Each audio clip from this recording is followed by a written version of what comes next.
Bai.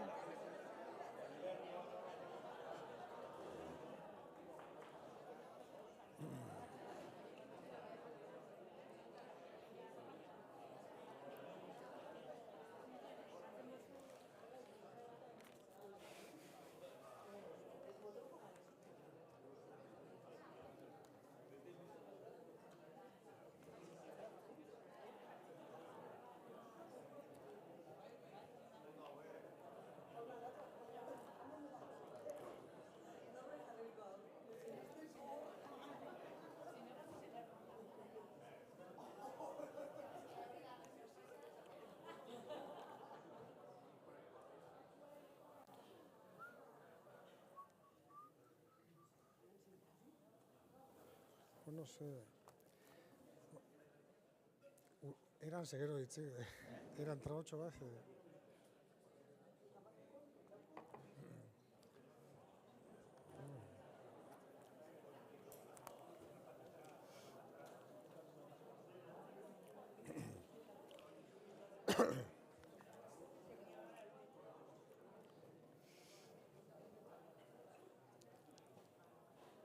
Bai. Hau martxan jartzeko edo, hau martxan.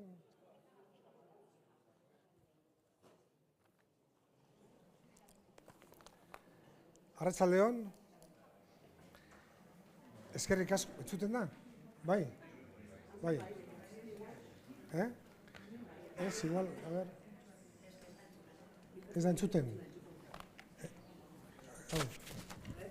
Oi, jos. Oin bai. Kenduta, ez? Bai, holan. Oin bai. Bale, ba. Arratsaldeon. Eskerrik asko EH Bilduko antolaturiko solasaldira etortzeagatik.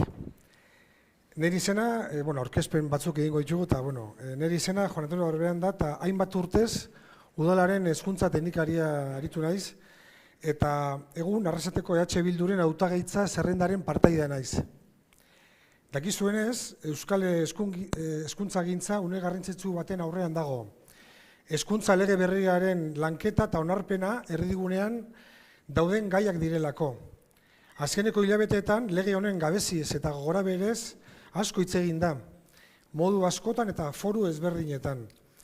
Bada, gaur EAEko hezkuntza lege proiektu horrek dituen ahalgunez eta zabaltzen dituen aukerez, herri ikuspegiaz, hizkuntza auziaz, segregazioaz, udalen paperaz, elkarlanerako beharraz eta garaiaz, hitz egiteko egoki ikusi dugu EH Bilduko programaren arduraduna den Peio Otxandiano Arrasatera ekartzea.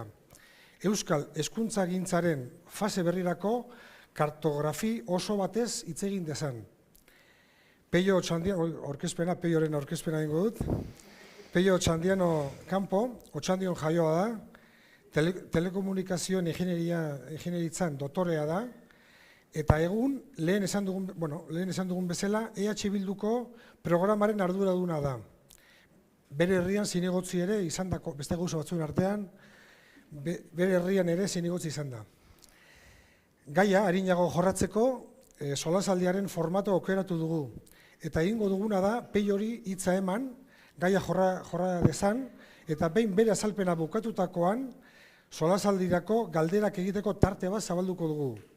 Eta baten batek galderaren bat egin nahi badu, beso altza dezala eskatzen diogu.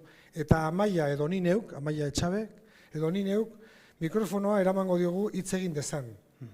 Besterik gabe, zurea da hitza, Pio. Bale, arratsaldeon. Danoi, ez dakit, Bizkaiera zein edo Euskara batuen egin. Bizkaieraz, bale. Olakoetan ohitura dauket, hitzaldietan baturara pasatzeko, osake, hortxe biliko naz, bale, saltoka igual. Bueno, hitzago plazerra ona tortzie, Arrasatera tortzie. Ni ingeniaritza bertan ikesi neoan, karpetu izen itzen bere denporan, da, Arrasateko desente jente ezagutze aukera aukinean, gero jende hori jarraitu pixkatu urrinetik, ikusi dut beste hainbat lekutan, ez? Hemen ikusten dut jende ezagune, garai baten ezagututakoe, beraz hori, plazerra dela hemen egoti. Baki, gai korapilatxu dela, gai komplejue dela, beste batzu badauz, olako konplejuek, Baina, bueno, gai konplejuek jorratzeko gauz, ez? Gauza errezak egiteko, ez geundeke hemen, ez? Baina, gai konplejo izen dabe, ni uste dut Euskal Herrien badauko guzela edo euki beharko geunkezela baldintzak objektibuek eta baldintza subjektibuek halako erronkei heltzeko. Ze hau baino gai konplejoek badauz, ez? Munduei begiratu baino ez dau, zelan dago mundue, ze erronka dauko guzen, herri bezala bebai, beste leku batzutara behitu baino ez dago, ez? Pasan hastien El Paisen irakurri noan Petro, ez? Kolombiako lehendakariz, imaginau, ez? Kolombia zer da, eta ze konplejia dauzen Kolombian, gizarte justizian eta aurrera pausuek emote, ez? Gai hau konplejue da, bakit oso debati polarizaute dauela Euskal Herri mailan eta arrasaten bebai, baina, bueno, nire helburu izango da, alik eta modu zabalenien eta sakoneni jorratzie gaize, ikuspegi zemotie, zetan gabizen, nondi gatozen, batezen nora nahi dugun joen, edo zelan enfoketan dugu eztabai hau, eta gero, galderantzunetan, dauzean galderak eta erantzuteko prest, eta, bueno, hemendik urteten bizkot, ez, elkarri ikasiz eta nahiko, ez, horrekin jarraituko dugu aukera berbetan jarraitzeko. Bueno, aipatu dau, ez, dokumentutxoa dau, hor badau, sarreran papelin eta QR kodigo bade bai, alan dabe, bueno, hortan oinarrituko naz pizkate azalpena moteko, ez da bihar, dokumentu aurrein eukitzeik, bale? Hau da, dokumentu hau, ontxe egunotan banatu duguna, da pizkat, hezkuntza legien proiektua onartzeaz batera egin dugu zen balorazioetan, eta egin gabizen, moten gabizen esplikazioetan, oinarri bezala hartzen duguna, ez? Dokumentua da, pixkat, arrisku daukagu zentratzeko debate guztize testu artikulatu baten inguruko literaltasunean, ez? Eta hori importanti da, jokuen dauen hemendik eta urte bukaerara da lege hori zelan gelditzen da. Legeri badauen, eta baldin badau zelan gelditzen da lege hori zehazki, artikulu bakoitza, zelan idazten da, eta horrez implikazio dauko zen, importanti da, hori baino aratago begiratzi, ez? Elegia izateko dan tresna bat, da. Beste tresna batzuk gombiko diez, eta tresna importante bada, baina tresna bada, ez? Importantia da, kokatzie lege hau eta bere eztabaida norabide baten, ez? Norantza egin nahi dugun, ez? Hori pixkat saiatzen gaena hemen adierazten. Orduan, lehenengo eta bizio bat, ez? Zer da egin nahi duguna? Guk askotan esan dugu, uste dugula, Euskal Hezkuntza egintzaren fase barri bat zabaltzeko momentu da lau, ez? Eta hemen baduz idea batzu formulazio honetan, ez? Bizkat, saiatuko naz desgranetan ideia horiek. Lehena, jauzia emateko momentua da. Ez da, urrats bat emateko momentua, pausu bat, jauzi bat emateko momentua da. 3 herrialdetaz ari gara, Euskal Hezkuntza egintzaz dihardugunean, 7 herrialdez, ez? Hori da gure proiektu nazionala, kasu honetan 3 herrialdetara mugatzen gara, errealitate oso ezberdinako guzelako hemen Nafarroan Ipar Euskal Herrien, hezkuntzari jagokonez eta hizkuntzari dagokonez, bai? 3 herrialdeetan jauzi bat emateko momentua, esan izan dugu hasieratik, ez? Batetik, hezkuntza sistema daukuzelako arazo potoluek, eta eskatzen damenak soluzio estrukturalak, esan daigun, ez? Eta bestetik, arrastaka dakarkigulako gatazka bat, nolabait euskal komunitatearen baitan, guk uste dugu gure indar, gure gaitasun, sozial, komunitarioak pixkat lastatzen duzuna, ez? Behar dugu, uste dugu ona litzatekeela lurzoru partekatu bat marraztea eta bateratze indarrak aurrera begirako eraikuntza prozesura. Horregatik horrek eskatzen dugu ustez jauzi bat ematea. Ez dut orain arte auki dugu zen debatiek ez doaz hemen reproduziduko. Nire asmuek gaurko hitzaldi honetan da aurrera begira jartzia. Ze bestela ez dugu inoiz aurrera egiten, ez? Eta EH Bilduk jarri izan dauz mekanismo batzuk, hemen sakonin dauen debate korapilo nagusi horren inguruen posizio finkatzeko, eta hori argita garbi titulartasunaren debatea. Publiko, pribatu, zerdan publikotasuna nola ulertzen dugun, eta beste. Orduan, gaur ez dut debate hori reproduziduko, zeia, debate hori egintzat emoten dugu, ez? Eta nik, pixkat apaltasun esango neuke, debate honetan, EH Bilduk azkenengo 2 urtetan, egin jauela beste inork egin ez dauena. Eta egin jauena da, 2 posizio antagoniko, EH Bilduren baitan existitzen dizenak identifikau, jarri debate bat egin, eta debate bat egin gendu besteak beste streaming bidez, osea, esan zaten da, kalzon kitau, ez? Zuzenien, trampa barik, jakin barik debate horrek zemongo ban, ez? Identifikau, personak bizkate bi ikuspegi antagoniko, ez? Eskondu ezin zen bi ikuspegi estrategiko antagoniko horre defendatze bezenak, emon debate hori, emon bilkidei erramientak beraz, ez? Debate hontan, jakiteko, bakotxan posizio zeintzu ezin eta beste, eta gero boskatu. Militante bat, boska bat. Hori 3 aldiz gauzatu da, ez? Lehengo eta behin, egin gendu lehengo EH Bilduren proposamenaren bosketa bat egin zen, konferentzia baten, gero proposamen hori osagarritu zen, edo betu zen, ekarpen ezberdinen bidez, hori boskatu zen, eta gero hezkuntza akordioa egin zanean, hezkuntza akordio horren posizio erabaki orduko, parlamentuen, Asamblea Nazional baten boskatu zen, ez? Hezkuntza akordio hori. Beraz, ariketa demokratikoik egin dira. Mendik aurrera, jarri behar gara aurrera begira, ez? Eta pixka bada aurko helburue aurrera begira jartzea, ez? Jauzi hori emateko, beraz, hipotesi baten alde egin dugu, EH Bildu. Eta hori konfluentziaren hipotesia, edo bat egitearen hipotesia da, ez? Hau da, Euskal Herrian dozen tradizio, hezkuntza tradizio ezberdinen arteko bat egite bat. Eta hau ez da gaurko debate, hau debate zarra da. 80. hamarkadan debate hause bera emon zen. Eta gertatu zen, norabide bat hartu eban debate horrek, eta gauzatu zen lege baten, 83ko Euskal Publikoaren legean, baina lege hortara iritsi orduko, 80. hamarkadan debate hau emon zen. Eta bi planteamentu zeuzen, bat, orduen eskola transferituak zirenak, eskola publikoak, kompetentzia transferitu zen, hor ardaztu behar zela Euskal Hezkuntza Egintzaren eraikuntza, eta hori izan behar zela eskola publikoa, ikastolen planteamentu, nolait ikastolak hartu behar zela oinarri bezala gure sistema propioa ekitzeko, eta gonsan saiakera bat konfluentziarako. Eta hor, formulazio ezberdinak egin ziren, ikusteko hori nola gauzatu, lege baten. Hori, leku askotan dago kontaute, hori gure historia modernoa da, eta segurazki hainbat jende asko aztertu dago eta idatzi dago horren inguruen, ez? Nik azkeneko zirakurrean liburu bat, da Fito Roderi eta Josu Txapartegik berriki idatzi daben liburu bat, eskola publiko berria Euskal Herrian, eta hemen kontatzen da intrahistoria hori, ez? Ze saiakera hon ziren, saiakera horrek nola ziren aurrera atara, baina gonzan impulso importante bat, bilatzeko konfluentzia bat, ez? Ikusteko, kasu hortan, hiru eskola edo, kristau eskola, ikastolak da eskola publikoe, batez be, eskola publikoen da ikastolen arteko konfluentziari nola eman. Bizkat, bakoitzaren onena jaso eta nola horrekin Euskal Hezkuntza sistema eraikitzeko bizkat saiakera bat, ez? Horre porrote gine eman, bat egite formulazio horre porrote gine eman 80. hamarkadan, eta gero, PSek agintean euen Hezkuntza departamentu horren gidaritzan, 83ko lege izan, ez? Horrek, ez luzatuko, da nabakigu historia hori horrek zer emone ban, ez? Karri got hemen, hau da, pixkat arkeologia lan bat, hau da, HBek 83ko lege horri egin jotzan osoko emendakina.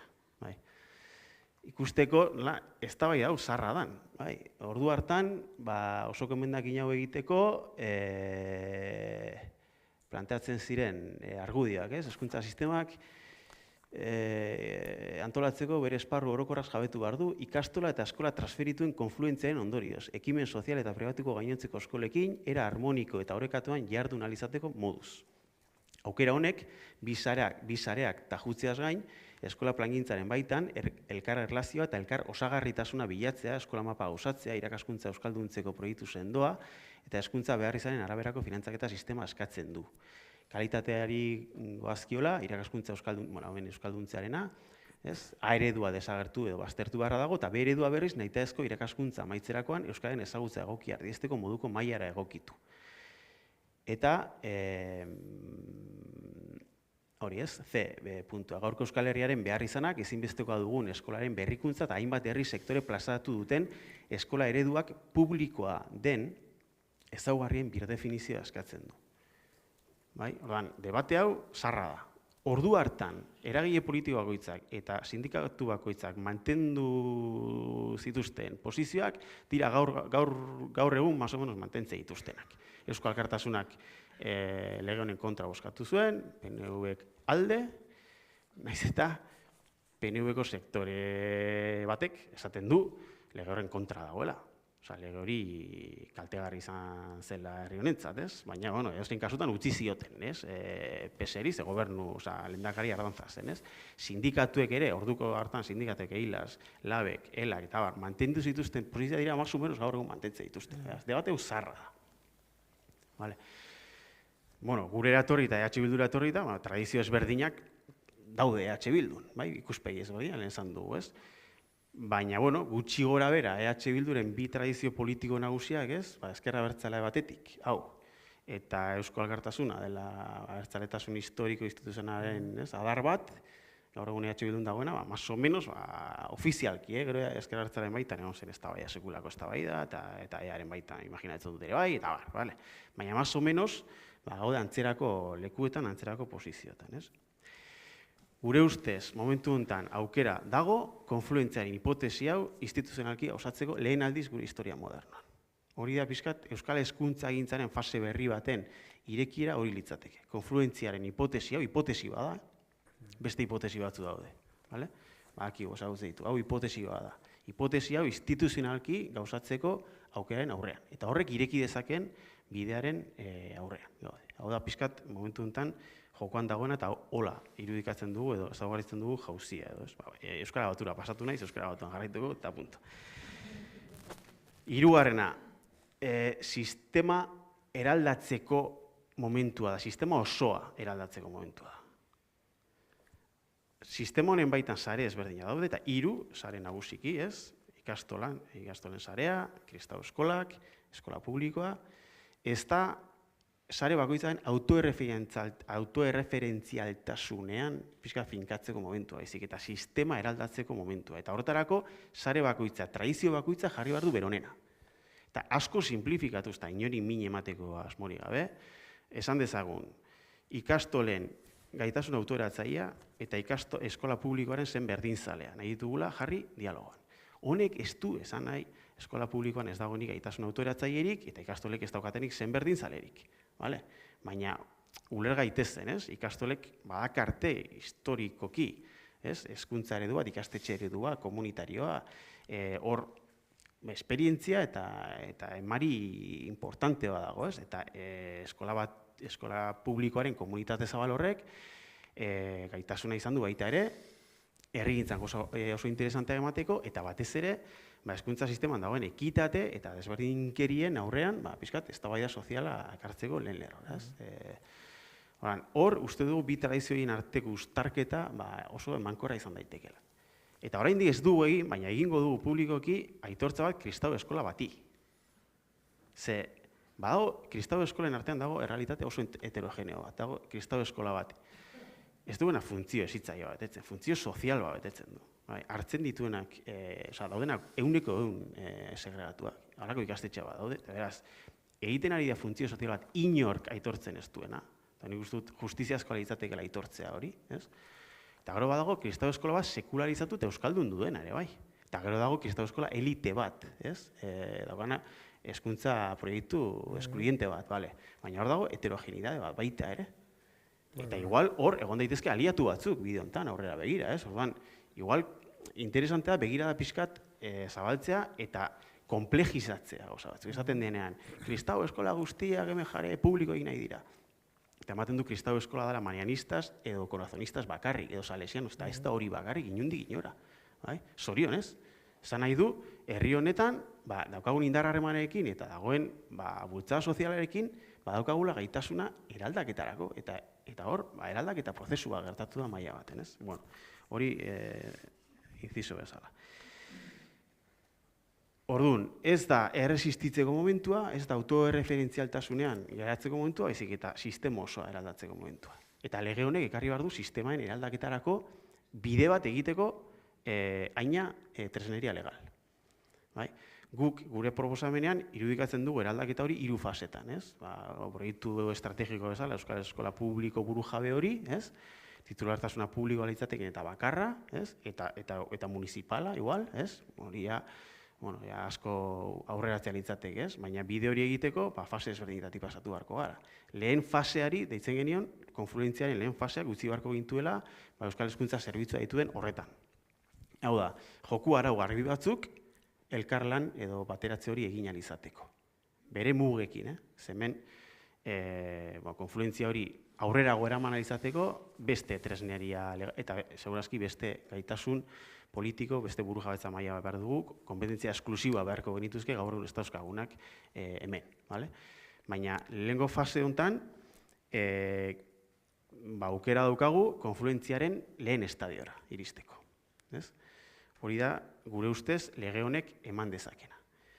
Eta hemen esango dut, lege hau da konstituzioaren barruan sartzen den lege bat. Espainiako konstituzioaren barruan sartzen den lege bat. Gernikako estatutuaren mugak gainditzen ez dituen lege bat. Eta horren, elak esaten digu, hori ez dugu behar, gu behar duguna lege bat burujabea, estatuarekin talkara doana, eta gainontzeko guztiak, eta guk esaten duguna, nora goaz gu estatuarekin talkara panorama honekin. Osea, euskaldunok gure artean ez bagara gai, hezkuntza ereduaren inguruan, oinarrizko adostasunak josteko, nora goaz gu estatuaren kontra. Estatuaren kontra joatzeko behar da proiektu bat, proiektu horren aurrean kohesio bat, alduntze maila handi bat, eta gero prest egon behar da ondorei aurre egiteko. Eta ez daukagu hortik holakorik ezer, beraz, ikuspegi independentista soberanista batetik ere, Euskal Hezkuntza gintza momentu honetan eskatzen du bide bat, ez doana, estatuarekin talkara eramango ez gaituena lehen fase honetan. Hortik aurrera egiteko beharko ditu kompetentzia esklusiboak, eta ezin daiteke hortik aurrera egin, LOMLOE gainditu gabe, gaurko adibidez lege espainola gainditu gabe. Baina momentu honetan egin behar duguna egiteko, nolabait gure arteko egin behar dugun eraikuntza material hau egin ahal izateko eta kohesio bat eraiki ahal izateko hezkuntza estrategia baten inguruan, hobe estatuarekin inongo talketan sartzen ez pagara, ze egingo dugu gauza bakara ridikuloa da. Horan, independentismoak ere eskatzen du bizkat realismo politiko maila dosi importante bat, bere zentzu honenean. Eta gero, ondo dago esatea ez, eske kurrikulum propioa behar dugu, baina hasi beharko gara oinarrezko gauzetatik. Osea, elak arrasatu du kristau eskolatan, hau da azkenen hauteskunde sindikaletan. Kristau eskoletan bere afiliazioa ze testu liburu lantzen ari da gaur. Segurazki, anaia eta holako testu liburuak asko, ez? Badaukagu rekorrida handi bat egiteke, eta goazen gure buruak indartzen, biharretzi beste fase batzutara salto egiteko.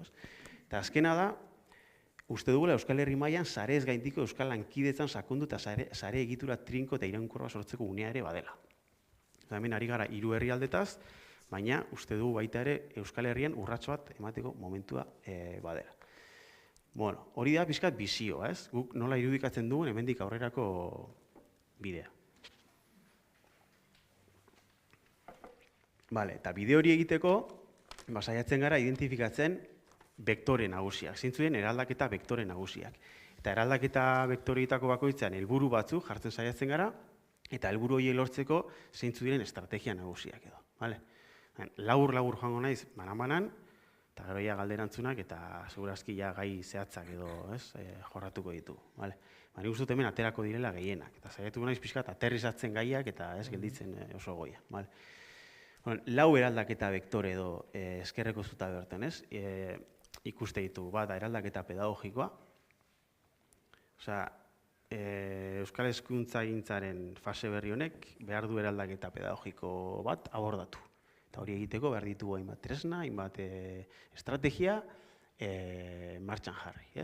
Eraldaketa pedagogikoa da motore importante bat eraldaketa edo Euskal Hezkuntzagintzaren prozesu honetan. Bigarren litzateke inklusioa.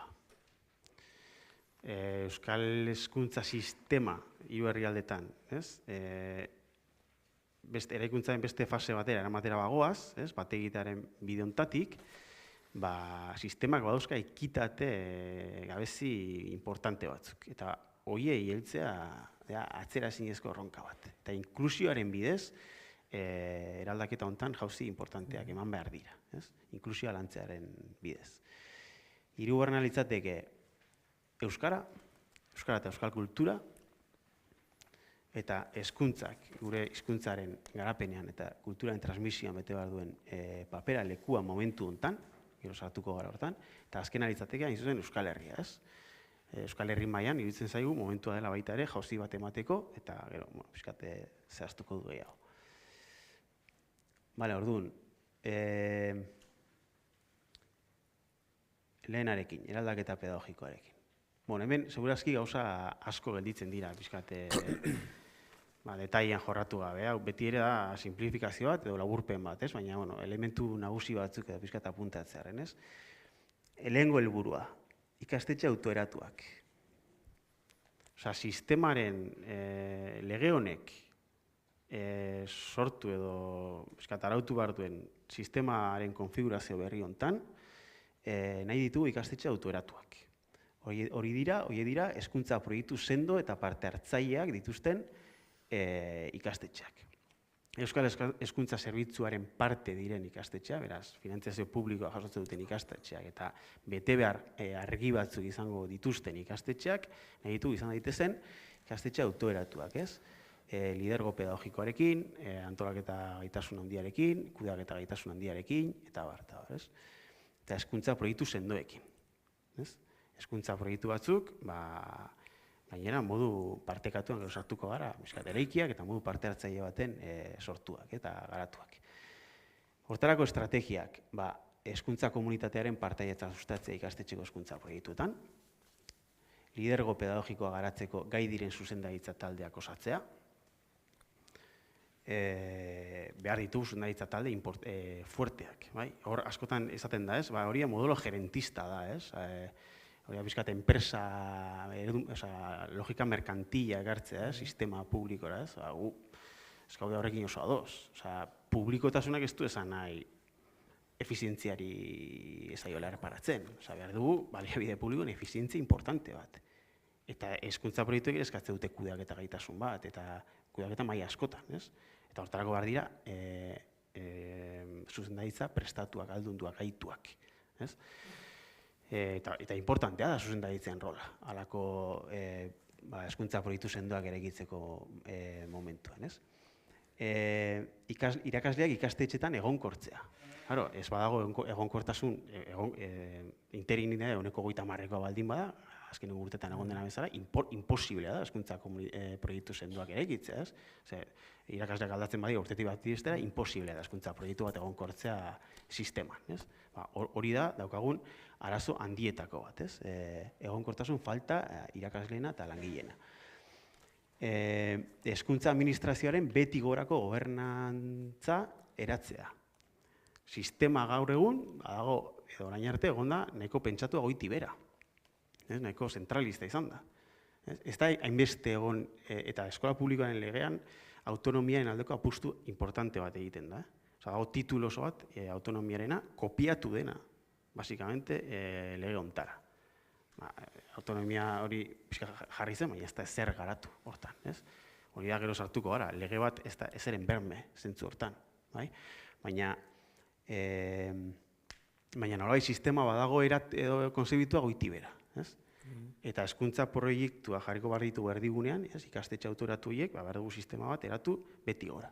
Pentsatuz, hezkuntza proiektu horiek ze beharri izan dauzkaten. Eta hortarako, ze sistema behar dugun, eta sistema natalak nora birpentsatu behar diren horri erantzuteko.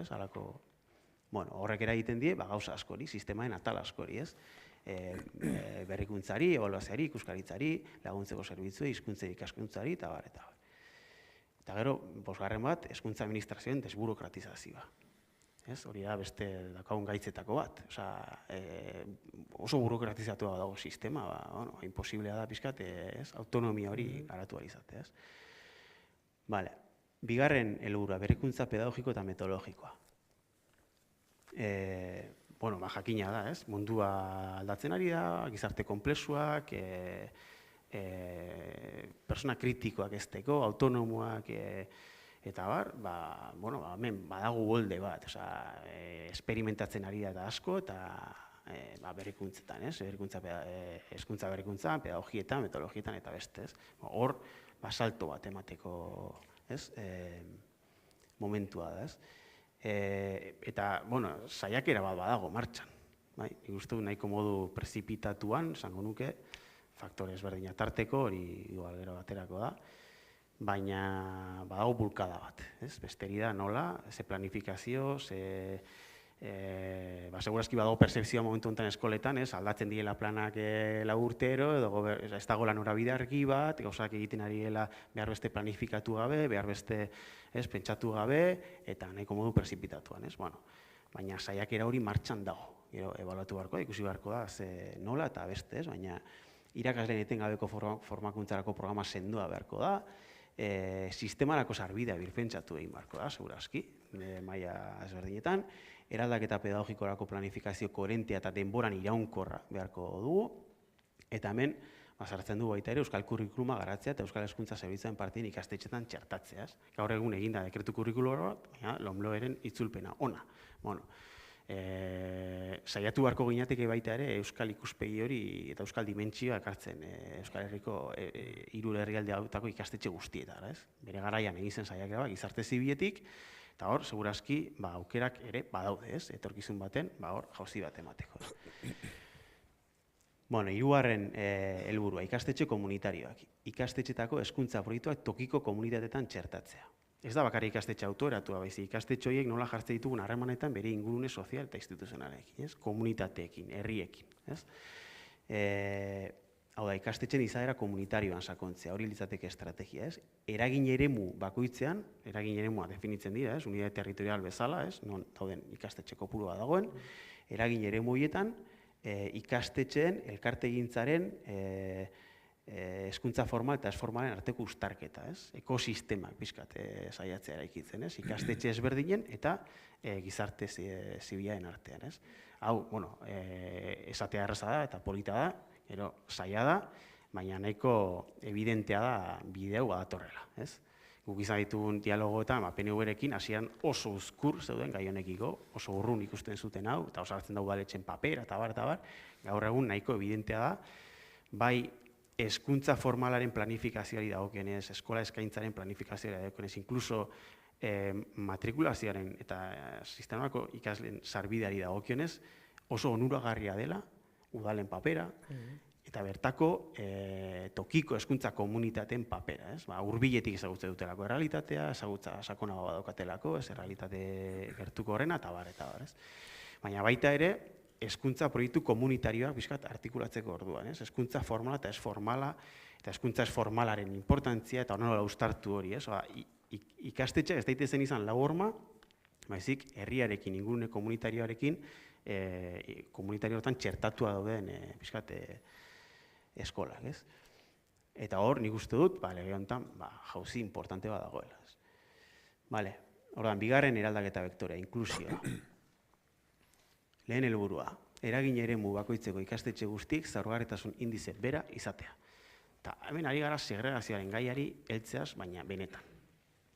Benetan, ez simulakro bat egitea. Benetan heltzea gai honi. Eta guk, debate publikotan eta, esan dugu, ez? Batzutan asko egiten zaigu dikotomia bat, ez? Batez ere Podemos talako sektoreetatik, ez? Zuek abertzalea zarete, importatzen zaizue zuen hizkuntza euskara eta zuen proiektu nazionala, eta bigarren maila baten usteko persa dute horregaitik, gizarte kohesioa, inklusioa, aukera berdintasuna eta abar. Eta guk horri eman diogun erantzuna da, ikuspegi independentista batetik, soilik, erreparatu gabe gure bokazio berdinzale edo proiektu berdinzaleari, gizarte kohesiorik ez badago, ez dago herririk, herririk ez badago, ez dago naziorik, eta naziorik ez badago, ez dago estaturik. Eta beraz, arazo bat ez, erronka badaukagu, eta hori areagotu egingo da, segero ez da jende gehiago etorriko da kanpotik. Eta orduan dauzkagu, segregazioa realitate importanteak. Lekuan leku, intensitate ezberdina daukatenak, ez? Guretzat estrategikoa da, gizarte kohesioa eta ondorio segregazioen kontrako borroka. Hori esan da, eskola segregazioa ez du eskolak sortzen. Segregazio hori sortzen da eskolatik kanpo. Hezkuntza sistemak egiten du erreproduzitu. Beraz, ez da sortzen eta ez da bukatzen. Eta batzutan, iruditzen zaigu, asko simplifikatzen da gai hau. Esan nahi da, ikasle horiek eskolaldia bukatzen dutenean, eguneroko eskola ordua bukatzen dituztenean, bueltatzen dira beraien getotara. Eta hortaz inor ez da eztabaidatzen ari momentu honetan. Adibidez, eskolaz kanpoko eskaintza nola bateratu eta hor nola landu inklusioa, ez?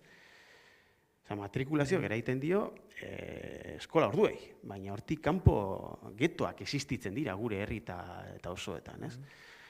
Orduan, zein da mekanismoa, edo zein da estrategia? Hor da, helburua da, eragin eremu bakoitzean, sumatzen dut Arrasate eragin eremu badela, hor, eragin eremu horretan dauden ikastetxe guztiek, hezkuntza zerbitzu publikoaren parte izango daitezkeen ikastetxe guztiek, zaurgarritasun indize bera izan behar dutela.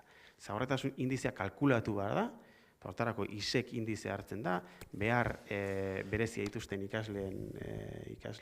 behar berezien, kontutan hartzen dira behar bereziak, eta gero ikusi beharko da, bai? Ze atera da inkestaren historia hori, da hori zer den, eta beste ez. Kalkulatu behar da modu ahalik eta objektiboenean zaurgarritasuna, eragin eremu horrena, eta ikastetxe guztiek izan behar dute zaurgarritasun indize berdina. Hori da helburua, ez? Hortarako estrategiak eskaintza topatu egin behar da. Eskola eskaintza premia errealitara egokitu behar da. Ze espada hori zaintzen, orduan, aukera dago ustutzeko, nolabait ikastetxe batzuk eta beste batzuk pustutzeko, ez? Orduan, topatu behar da eskaintza, bai? Eta eskaintza hori egokitu behar da eskari errealera, ez?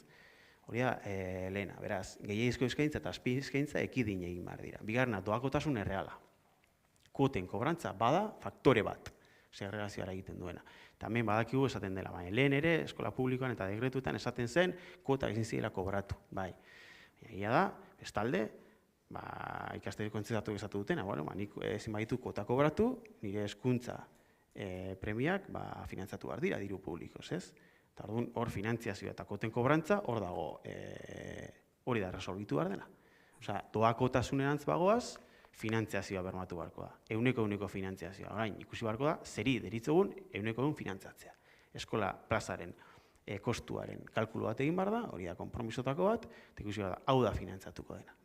Euneko finantziazioa izango dute hezkuntza zerbitzuen parteien ikastetxe guztiek, eta ezingo dituzte, kuota kobratu. Eta hortarako egon beharko dira, mekanismo realak, orain arte existitu ez direnak, eta legeak jasotze ditu gutxienez bi nahiko argia konkretuak, ez? Hirugarrena, ikasleen sarbide orekatua. Hau da, lehen mekanismoa da, estrategia, oferta mugatzea, eta bestea da, ikasleak banatzea, nahiz eta nahiko gogorra den hola hitz egitea, ez? Eta hortarako, beharrezko neurri guztiak hartu beharko dira. Eta aurtengo matrikulazioa arautzen duen onarpen dekretu eta aginduan hartu dira lehen neurri batzuk. Ikusi beharko da, horrek zer eman duen, nola funtzionatu duen, esperimentazioa da, eta bar, bai? Ikusi beharko da, baina bide hori egin beharko da. Beraz, oferta topatzen bada, plazen erreserba egin behar bada ikasle zaurgarrientzat, bai ohiko matrikularentzat eta bai matrikula biziarentzat, horrek esan nahi du ikastetxe batzuk eman beharko dituztela ikasle zaurgarriak eta jaso ikasle zaurgarriak. Ikasleen mugikortasun hori horrek albo ondorioa dauzka, baita, desiragarriak ez dien albo ondorioa, baina hemen, hauek dira segregazioen kontrako adituek eman dituzten pautak eta politikak, bai? Nahiko onartuak direnak, ez? Ikusi beharko da nola gestionatzen diren eta praktikan ze emaitza eta zer ikasi behar den horretik, ez? Inklusioan aldeko konpromiso handiago hartzen duten ikastetxei baliabide gehigarriak eman beharko zaizkie, ze indize hori ez da orekatuko egun batetik bestera. Joango da, ikasetapa ezberdinetan, progresiboki, ez, orekatzen. Bitartean, daude ikastetxe batzuk ahalegin handiagoa egite dutena inklusioaren ikuspegitik. Horretarako baliabide gehiago behar dituzte. Eta sistemaren gobernantzan egon behar dira mekanismo batzuk hori posible egiteko. Gero sartuko da, kontratu programen kontuak, bizkat horri erantzuten dio. Eta gero, hezkuntza kalitatea hobetzea. Euskal Hezkuntza Zerbitzuen partiri ikastetxen arteko berdintasuna helburu. Osa, baldin bagoaz plantamentu batean, aukera eta berdintasunean, aukera berdinetan eta eskubide berdinetan, ez, egongo diren ikastetxe guztiak, hezkuntza kalitatea, izan beharko da, estandar batzutan, pareko, ez? Ikusi beharko da, ze baliabide jarri behar diren, eta nola, hezkuntza kalitatean aurrera egiteko beharra dagoen ikastetxetan. Eta eta horretarako baliabidek eskaini eta bar. Bale, bosgarren estrategia, hizkuntzen tratamentu bateratua. Hizkuntza taldeak berizten ez dituen esparru eleaniztunak. Gero sartuko nahi zontan.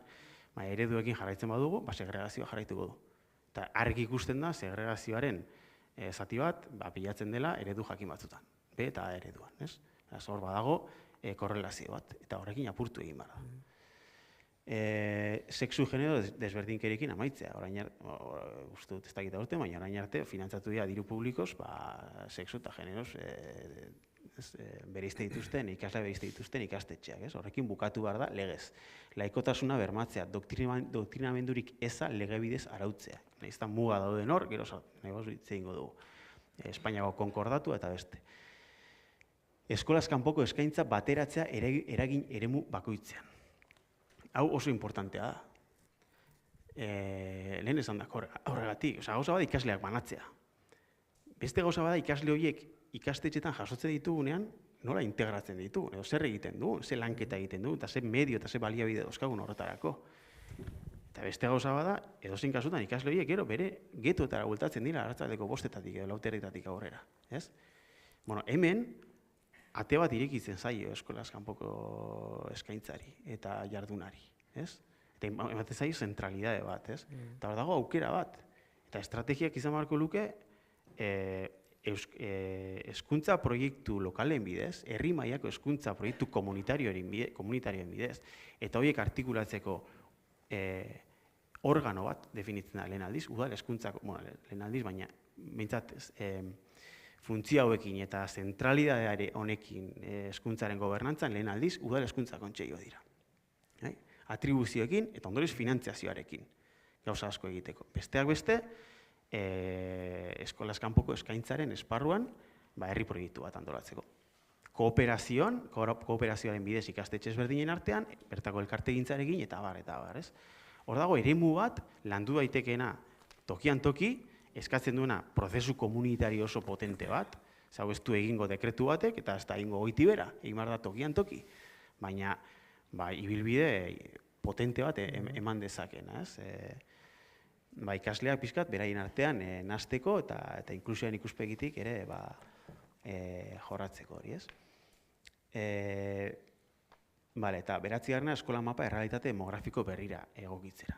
Jaiotza tasaren beherakada bat gertatzen ari, eta espero da ala jarraitzea, eta gertatzen ari da, dela ikastetxea, 2 eta 3 matrikularekin, 2 urteko gela.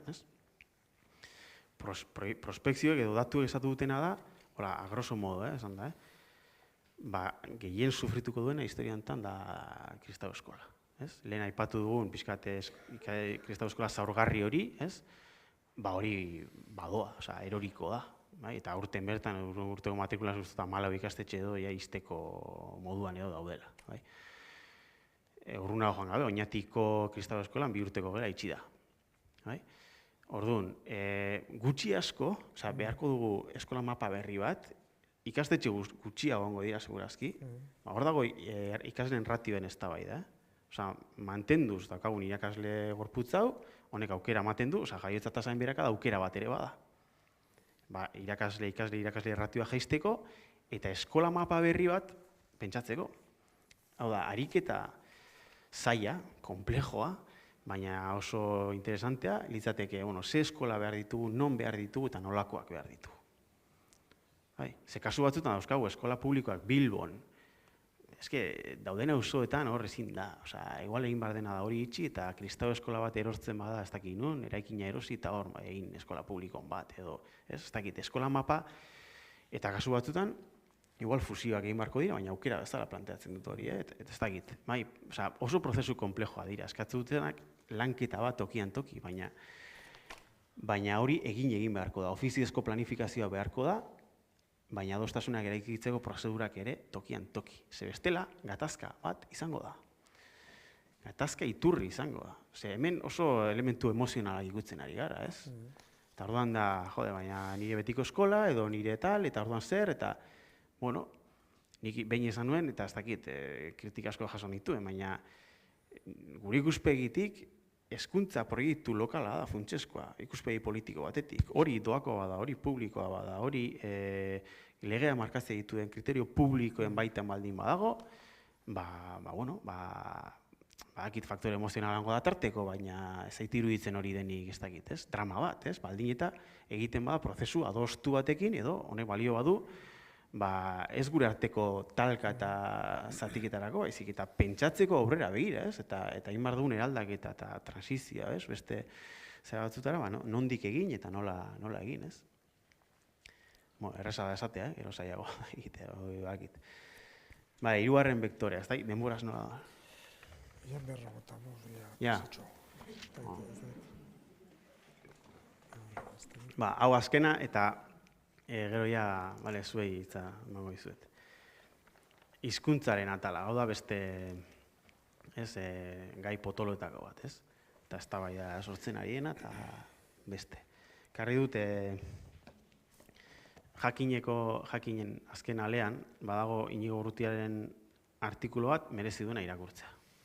Eta hizkuntza politikaren inguruan eta zer dagoen jokoan momentu honetan hizkuntza politikari dagokionez. Gure irakurketa da, planteamendu honekin gainditzen dugula orain arteko hizkuntza politika. Orain arteko hizkuntza politika edo hizkuntza politikaren paradigma oinarritu da hiztun taldeak bereiztean. Hori da euskararen legea. Badaude euskal hiztuna, erdaldi hiztunak eta bakoitzari aitortzen zaizkio eskubideak. Ikasteko euskaraz eta gazteleaz ikasteko eskubidea, informazio euskaraz eta gazteleaz jasotzeko eskubidea, eta beste gizarte funtzioetan euskaraz eta gazteleaz aritzeko eskubidea. 40 urteko ibilbidea egin dugu, 30 ereduekin, eta dakiguna da, paradigma honek ez duela behar beste euskalduntzen, eta ez dituela euskaldun hizkuntza eskubideak bermatzen. Aitortu bai legez, baina ez bermatu. Orduan, jauzi bat eman behar da paradigma berri batera, eta paradigma berri hori da, paradigma zeinak ez dituen hiztun taldeak bereizten. Eta hori da hemen planteatzen dena. Hori, esplikazio luze bat eman nuen, hori prentsaurreko hortan, hor badago dokumentu hortan lotura, eta, kontua da, diru publikoz finantzetako ikastetxe guztiek egin beharko dutela hizkuntza proiektu bat, helburu jakin batzuk betetzeko. Eta hortarako baliabide jarri beharko direla. Eta gehiago behar duenari, gehiago eman beharko zaiela. Hau da, arkitektura juridiko bat, hemen egiten dena hizkuntza ereduen isilpeko indargabetze bat. Hori da, konzeptu bat, zuzenbidean ezaguna dena, derogazion silenciosa. Hau da, hemen ez dire hizkuntza ereduak indargabetzen. Ze hori, egin beharko litzateke, disposizio derogatorio batekin, lege honetan, egin beharko litzateke, euskararen legearen artikulu batzuk derogatuko lituzkena. Ze hizkuntza ereduak euskararen legean, edo lege horren dekretu baten daude arautuak, 83ko legean. 83ko legeak egiten dio erreferentzia, esaten du, hizkuntzen ikaskuntzari dagokionez, lege honek euskararen legea hartzen du aintzat, eta bermatzen du euskaraz eta gazteleraz ikasteko eskubidea. Eta paradigma honetan esaten da, hori ez da eskubidea, eskubidea da zu euskaldun elean iztun izateko, daukasun eskubidea. Eta egin behar den hizkuntza politikak erantzun behar dio helburu horri. Eta ikusi behar da, hezkuntzan ze hizkuntza politika egin behar den horretarako. Arkitektura hori nahiko ondo dago definitua lege proiektu honetan. Zalantza batzuk egon daitezke kanpo ebaluazioari dagokionez eta beste, gero nahi baduzu hitz egingo dugu hortaz. Baina ez diogu pixkat zuzenbidean aditua den jenteak esaten du, hau dela, hori, isilpeko indargabetze bat. Ze ereduek hor jarraituko dute, baina lege horrek ez dauka efektu praktikorik lege honetan. Eta hezkuntza jardueran, hizkuntzen irakaskuntza arautzen du lege honek. Orduan, hor irekitzen da ate bat. Ze ate da irekitzen dena? Murgiltze prozesua materialki gauzatzeko atea. Eta horrekin batera, hizkuntza politikaren debatea irekitzeko aukera. Meloi hori irekitzeko aukera. Ze da, orain artekoak ez digu balio, baina ez bakarrik hezkuntzaren esparruan, baita ere ikus-entzunezkoetan, baita ere aisialdiari dagokionez, baita ere lan munduari dagokionez, eta bar. Paradigma berri hori zabaltzeko hizkuntza politikaren atal desberdinetara. Eta horrek ekarri beharko luke gure ustez euskararen lege berri bat. Eta ez hemendik eta 20 urtera, segurazki 10 aldi honetan bertan. Hizkuntza paradigma berri honek, hizkuntza politika berri horrek behar duen aterki legala. Hor, ibilbide bat egin behar da. Gaur egun ez dago indar harremanik ibilbide hori arrakastaz egiteko. Ez sozialki, ez politikoki, baina uste dugu honek eztabaida erdigunea jartzen duela. Eta eztabaida badagoia jarritu baduzu PSE eta zen erreakzio eta beste badago, ez? Eztabaida hori irabazi egin behar da, sozialki eta politikoki. Eta ez gaude oso indartsu. Sozialki eta euskalgintza ez dago indartsu, debate hau prestatu gara. Baina honek ate bat ireki dezake zentzu hortan, ez?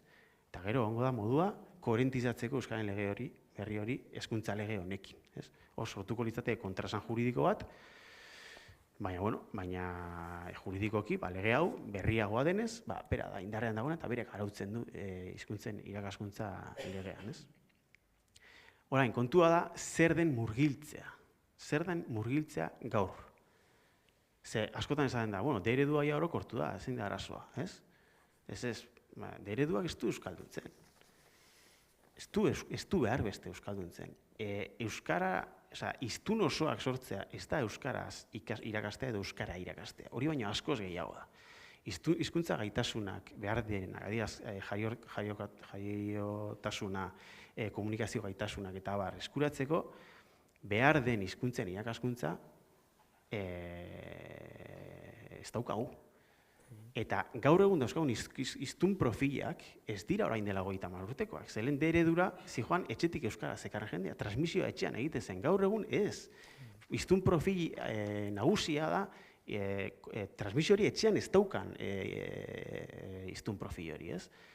Inkluso gaztelera ere lehen hizkuntzatzat ez daukan ikaslea dira, hiztun profila dira. Eta horiek hiztun profil ezberdinak elkarbizitzan daude ikasgeletan. Gehitu horri digitalizazioa. Sozializazioa egiten da asko esparru digitalean eta ikusentzunezkoen esparruan, ez? Horre daukan inpaktua izugarria da. Beraz, gaude esparru edo testuinguru eleaniztun baten, eta ezin diogu horri uko egin. Oso kontaktuan egongo gara beste hizkuntzekin. Orain, ikusi behar da, euskaren irakaskuntzak edo hiztun oso izatera emango gaituen irakaskuntza, metodologiari dagokionez, landu beharreko dimensioei dagokionez, estrategia soziolinguistikoei dagokionez eta zer den. Eta ez dakigu. Badaude lan batzuk eginda, lehenagotik, baina dira nahiko zaharrak zentzu hortan, ez? Evidentea da dimensio kulturala daukan garrantzia, ez? Transmititu behar da, hizkuntza gaitasunez gain, motivazio sistema bat, ez? Eta hori oso lotua dago kultur dimentsioarekin, ez? Azkenengo liburu egitea eta arrasaten gaudela, Mondragon Unibertsitateko Huesiko taldeak egindako, ez? Eta, hemen, hau irakurrita, basatu oso, ze simplifikazio maila dagoen debate publikoan, ez? Zer den hizkuntzen tratamendu integrala eta integratua, hizkuntzen arteko transferentziak hori nola landu metodologikoki, hemen gauza asko dago, ez? Hau da, ez gabiltza D eredu orokortzeaz, gabiltza D plus eredu bat sortzeaz, ez? Eta hori da hemen egiten den planteamendua. Besteri da, hori gauzatzeko, materialki gauzatzeko, behar dela bultzada politika handi bat, behar da rekurso asko, behar dira, eta behar da bultzada sozial bat ere bai. Hemen sartzen dira familiak, hemen sartzen dira udala, sartzen da hezkuntza formala, sartu beharko lirateke sindikatuak ere bai. Ze hemen irakasleak funtsezkoa dira, eta irakasleen prestakuntza eta motivazioa, eta abar, ez? Orduan, uste dugu, beste dimentsio batera goazela, ez? Honek ateak irekitzi dezkiola, hori, murgiltzeari termino materialetan, bale? Baina hor, onartu behar da, nahiko biluzi gaudela, ez? Ez dagoela estrategiarik, PNV-k onartzen du, Eusko Jaurlaritzan ez dago estrategiarik, euskara zerbitzuak pixkat goiti bera hori dira, batzuk jubilatu zirenan, eta beste, eta dena egiteke, ez? Zentzu hortan. Baina, uste dugu norabidea pixkat egokia dela, ez? Orduan, naiz gehiago luzatuko hortan. Eta azkena Euskal Herria, ez? Hemen, eta uste dut ikastole berai planteatu dutela, ez? Autofinantziazio bidea moztuko badira, hemen, ikuspegi nazional batetik, hainbat ikastetxe zaurgarri, Nafarroan eta Ipar Euskal Herrian, eta hori nork hartzen du bere gain, ez? Eta konfluentziaren bide honetan urrats bat emateko momentua bada, ikastetxe horiek ez dira soilik ikastolen ardura, baizik pentsatu beharko genuke, ze saretze mota edo ze tresna behar dugun, fase honetan,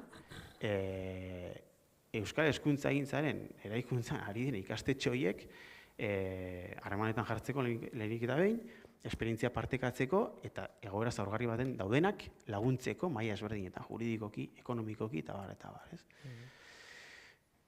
Bueno, eta gero hemen bukatzen dute. Egiten duguna da, martxan jarri bareko tresnen zerrendatze bat, ez? Lege hontan, palanka hauek, eraldaketa vektore hauek martxan jartzeko, estrategia hauek garatzeko, ze tresna berri behar ditugu.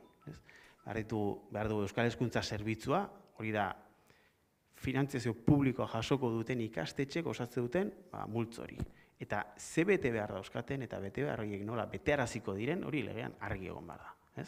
Hori da tresna importante bat, Udal Hezkuntza Kontseiluak, bigarrena, aipatu ditu lehen, Euskara eta Hizkuntzen Irakaskuntzarako Institutua, D+ eredu bat asmatu behar badugu eta gero garatu, behar dugu instrumental bat hortarako, gaur egun existitzen ez dena. Eta hortarako sortuko litzateke institutu hori. Eta gero, bukatzeko, Euskal Herri mailako saretze hortarako, partzuergo nazionalaren ideia, uste dugu, ideia interesante badela, ez? Eta bat egin dezaketela, izaera ezberdinetako ikastetxea, baina bizkat norabide honetan lanean ari direnak, ez? Eta hor, egonalko litzatekeela, horako lankidetza sistema bat, ez? Bueno, ez dakit, luzatu nahi, ez? Bizkat. Ez dakit oin, zabaldugu tarte bat galderak egiteko, nahi duena, beso altza dezala, eta Amaiak emango dio mikrofonoa.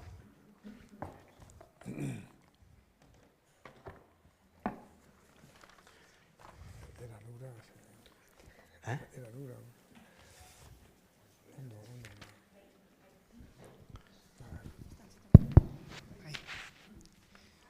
Haupa, arratsaldeon, Peio, eskerrik asko, arrasatera etortxagatik, gainera gai potolo eztabaidatzeko aukera emateagatik.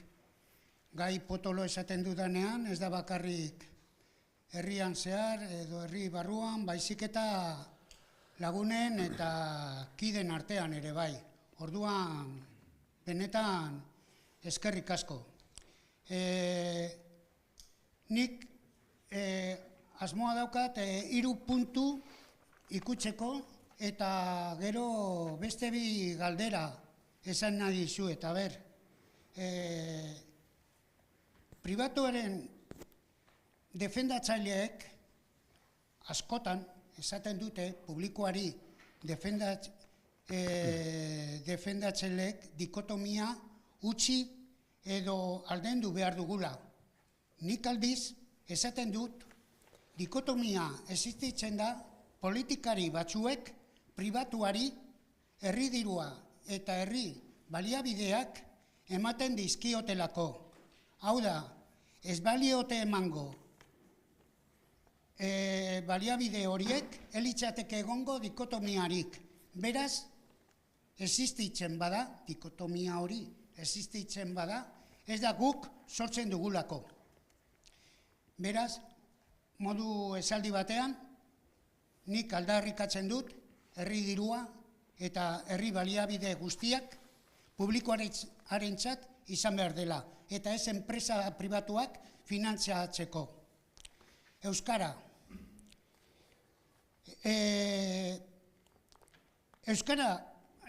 Euskara sistemaren banaketa gutxi gora bera hauxe da. Publikoa 50%, erlijiokoa 125% eta ikastola 115%.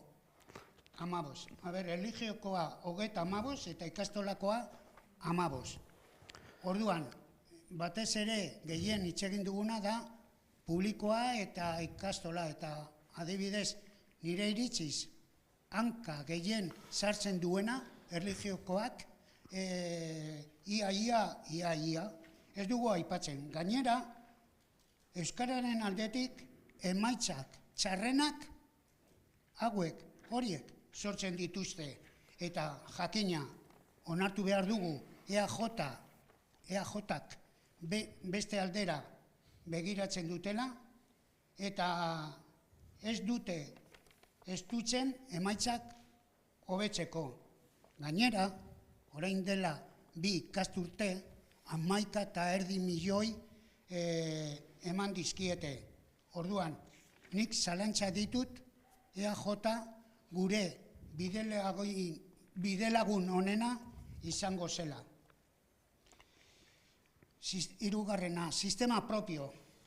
Bale, garbi dago, sistema propio horik ez daukagula. Garbi dago, Espainiatik irten arte, gaizki eukiko dugu. Beraz, nik esaten dut, beste arlo batzuetan ez daukagula beste arlo propiorik, adibidez feminismoan, ekologismoan, sindikalismoan, baina horrek ez digu ezer kentzen ezkerreko politika aldarrikatzeko eta egiteko. Gero, galderak, legeak, bai, ondo dago, baina gaur egungo legeak esaten du segregazioa eta kotarena ilegala dira. Baina hala eta guztiz ere, gaur egun eskola pribatuek, batez ere eskola pribatuek lege hori ez dute betetzen. Benetan, ni lagunen artean nagoenez, esan dezaket, kotarena niri boza sola. Baina segregazioarena bai, kezkatzen nau. Orduan, nik esaten dut, egitasmo hori egiten badugu eta ikastetxe pribatuek ez badute betetzen segregazioarekin, ziur nago, EAJ ez du ezer egingo. Baina ikastolek orain arte bezala jarraitzen badute, legea bete gabe, guk zer egingo dugu? Diru eta baliabidea publikoak ematen jarraituko diegu? Bukatzeko, orain bai. Bildu barruan asko entzuten da eta niri asko gustatzen zait esaldi bat. Bildu jaio garela gobernatzeko, gobernua izateko, baina nire iritziz ezkerreko politikarekin, eskuineko politikarekin hor dago EAJ. Bale, galdera asko badira gertatzen zai gero lehenaz ja naizela goratzen. Saiatuko naiz apunte batzuk egiten, nire pixkate, ez nire gure ikuspegitik, ze debate hau rekurrente izan da azkenengo 2 urtetan, ez? Hau grabatzen ari da, EAJaren alde eta EAJaren kontra, hitz egingo dut, bi ikuspegitik. EAJ eta EH Bilduren artean daude proiektu herri honentzat desio dugun proiektuaren ikuspegitik desberdintasun handiak, atal askotan. Eta daude elkar partekatze ditugun eremuak ere bai. Hezkuntzara etorrita, guk izan ditugun solaskideak EAJaren partetik, eta ez da mundu homogeneo bat, baina hezkuntzaren ikuspegia. Jende asko dago, oso murgildua egon dena historikoki hezkuntza komunitatean.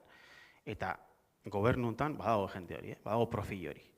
Aurreko sailburua, nik uste du nahiko partekatua dela, ez leku guztietan, ez duela, ez dakit, arrakasta handirik egin, ez, edo izan, ez? Baina hauekin izan ditugun dialogoetan, eta gu hasi ginen hitz egiten folio zuri batek hartuta, eskuta, bai? Eta esan da, zuek ze hezkuntza eredu eta hezkuntza sistema planteatzen diozu herri honi, bakoitzak. Eta hor hasi ginen, hasi genituen gure arteko eztabaidak, ez? EAJ baduka tradizio humanista kristau bat, bai? Liberala, baina humanista eta kristaua, zentzu baten berdinzalea. Puntu bateraino. Eta hau ez da berdina, ezin dugu konparatu Jokin Bildarratz Josu Jon Imazekin. Josu Jon Imaz aldin badabil energiaz eta fosiletaz hitz egiten, eta Jokin Bildarratz hezkuntzaz. Jokin Bildarratz ikastola mundu diator, persona ezaguna da, eta berak buruan izan dezaken hezkuntza eredua, eta nik izan dezakedana, gauza askotan ez daude bat ere urruti, positiboki izango dut. Nik uste dut herri honentzat notizia ona dela. Eta da, hurbil gaude, gauza askotan. Bereizten gaituzte gauza batzuk, baina hurbil gaude. Eta esaten zaigunean, EAJ-arekin, eta EAJ-arekin ez bada, norekin egin behar du herri hau. Ez? Osea, eske kontraesana da, esatea, gu independentzia nahi dugu, baina nola independentzia, ez? Osea, oinarrizko adostasunetara itxi beharko gara herri eraikuntzaren gai funtseskoetan. Eta bat baldin badago, hau da. Orduan, notizia ona da, EAJ eta gure artean, egotea, lurzoru partekatu bat hezkuntza ereduaz eta hezkuntza sistemaz ari garelarik. Desberdintasuna daude, eta izango ditut zeintzu diren, nire ustez. Biok ulertzen dugu autoeraketaren ikuspegi eraldatzailea, importantea dela hezkuntzaren garapenean.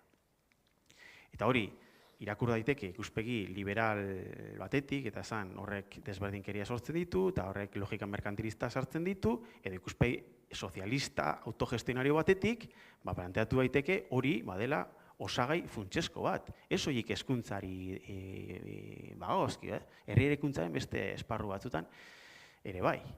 Ez? Bueno, bere gulertze dute ikastetxe bakoitzak hezkuntza proiektu bat izatea ona dela, eta inkluso desberdintasunak egoteat, ez desberdinkeriak, baina bai desberdintasunak hezkuntza proiektuen artean importantea dela, eta jendeak hautatzeko aukera izatea hezkuntza proiektuen artean importantea dela, guk ere bai, beti ere, bermatuz berdintasuna eta aukera berdintasuna eta mekanismo publikoekin hori ez dadin erori logika kompetitiboetan, baina ulertzen dugu ikastetxen eta hezkuntza proiektuen lidergo pedagogikoan autoantolakuntza gaitasunean eta kudeaketa gaitasunean hor abiatu behar dela hezkuntza sistemaren garapena. Eta uste dugu hori ez doala berdinzaletasunaren kontra, edo ez duela zertan joan, ez? Zentzu hortan. Eskuina edo eskerra, Tasio Erkiziak idatzi zuen osoko emendakin hori 82an. Eta antzerako terminoetan hitz egiten badu nik aurre hemen, 30 urteen ondoren, bi gauza adierazi ditzake horrek. Bat, ez dugula evoluzionatzen, ez? Osa, jarraitzen dugu gauza berdinak egiten, gaitasun falta badaukagu evoluzionatzeko eta ikasteko, hori izan daiteke irakurketa bat, eta beste bat izan daiteke, eske, gai hontaz baldin bagabiltza, nerbio importante bat ukitzen ari garela, bai? Hau ez dela edozein gai.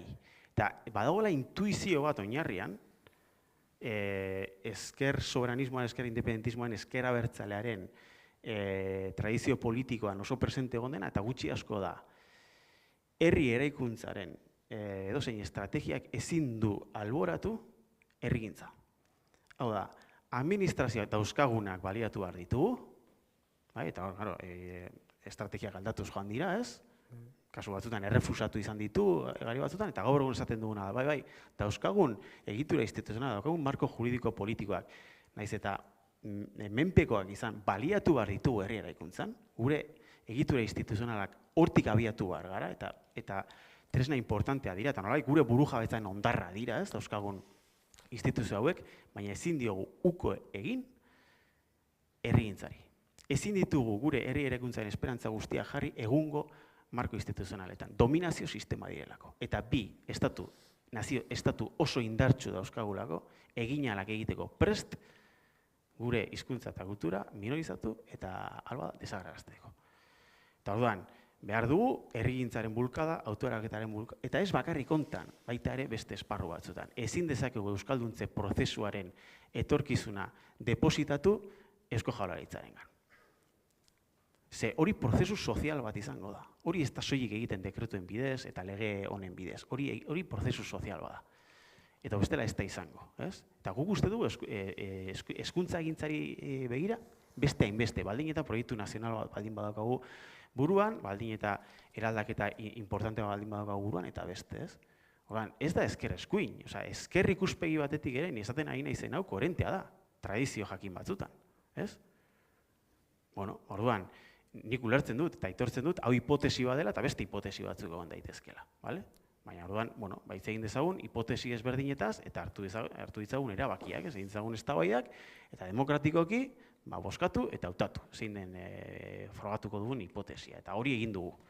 Eta nik esan nahi dut, ni eskola publikoko gurasoa naiz, eta niri eigek ez dit eman aukerarik hortarako adibidez, eta hau ez dut reprotxe bezala planteatzen, baina, bueno, EH Bilduri kritika asko egiten zaizkio, eta hortarako gaude, plaza publikoa hartzen duena, hori beraekin dakar, baina, bueno, baina uste dut zilegitasuna daukadala hau esateko, nik nahiko nuke eskola publikoko guraso bezala debate hau egin, barne mailan, bai, eragile bezala eigek mantendu behar duen posizioa ikusteko zein den, eta debate lasai bat egin, eta aztertu, eta ikusi, eta, bai, baina ez dut aukera hori izan.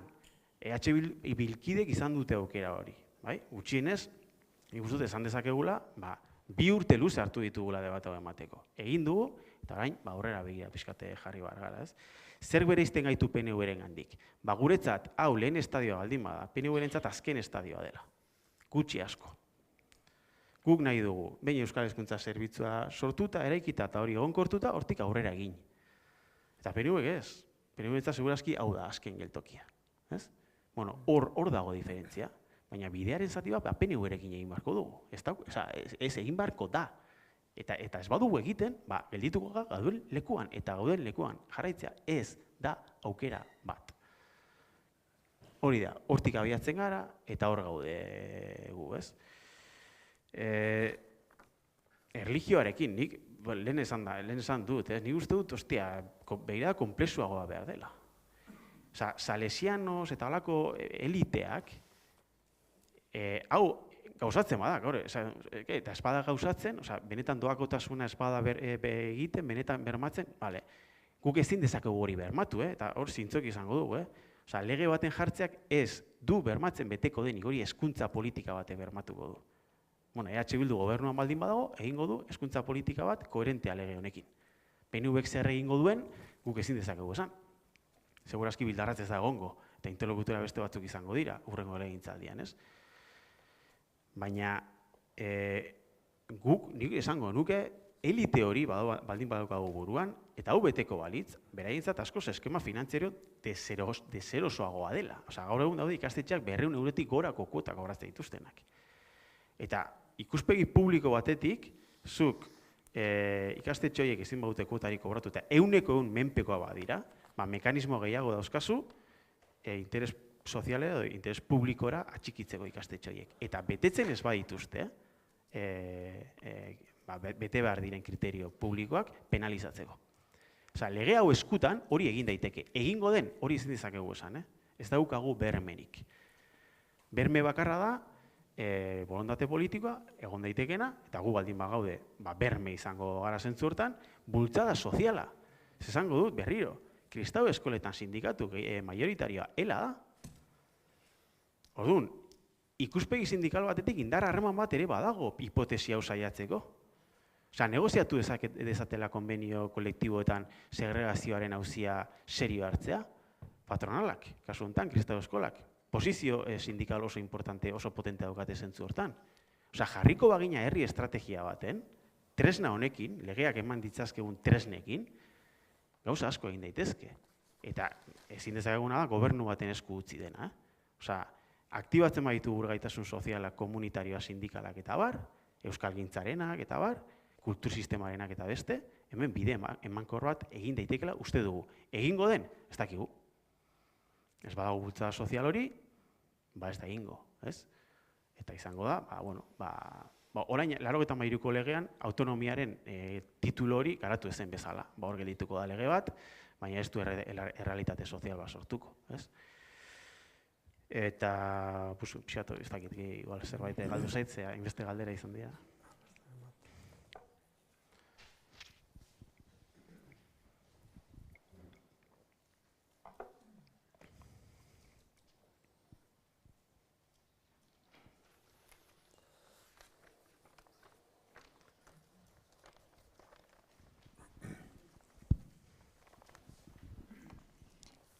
Apa, atzaldeon, eskerrik asko oinartien injako lanagatik, oso gai konplejua da eta benetan esfortzua ondisa erueten dauena, oso eskerrik asko, Jakobillagatik eta aleginagatik.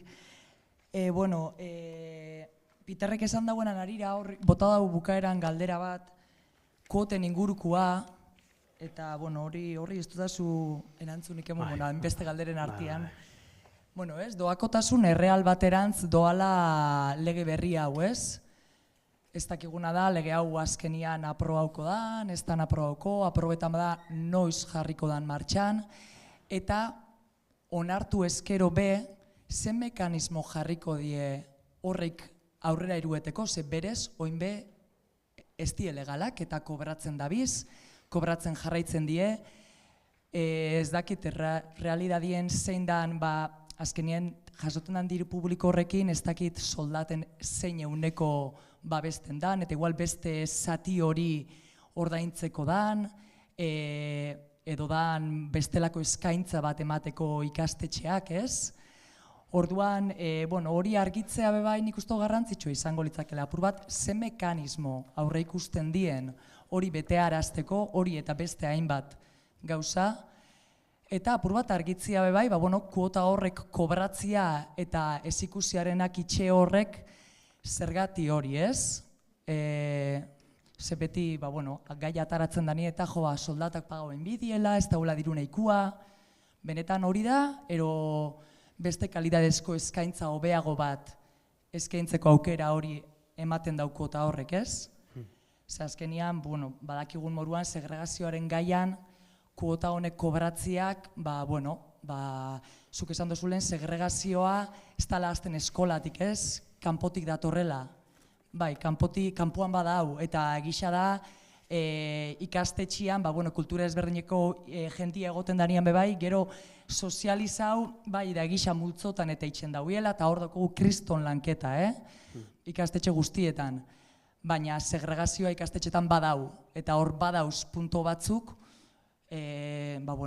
ikastoletan hori, eskola publikoan bebai, hiriburuetan izen laike ingeleseko eskaintzak emutia, danien dau, baina horrei hartu inbijako.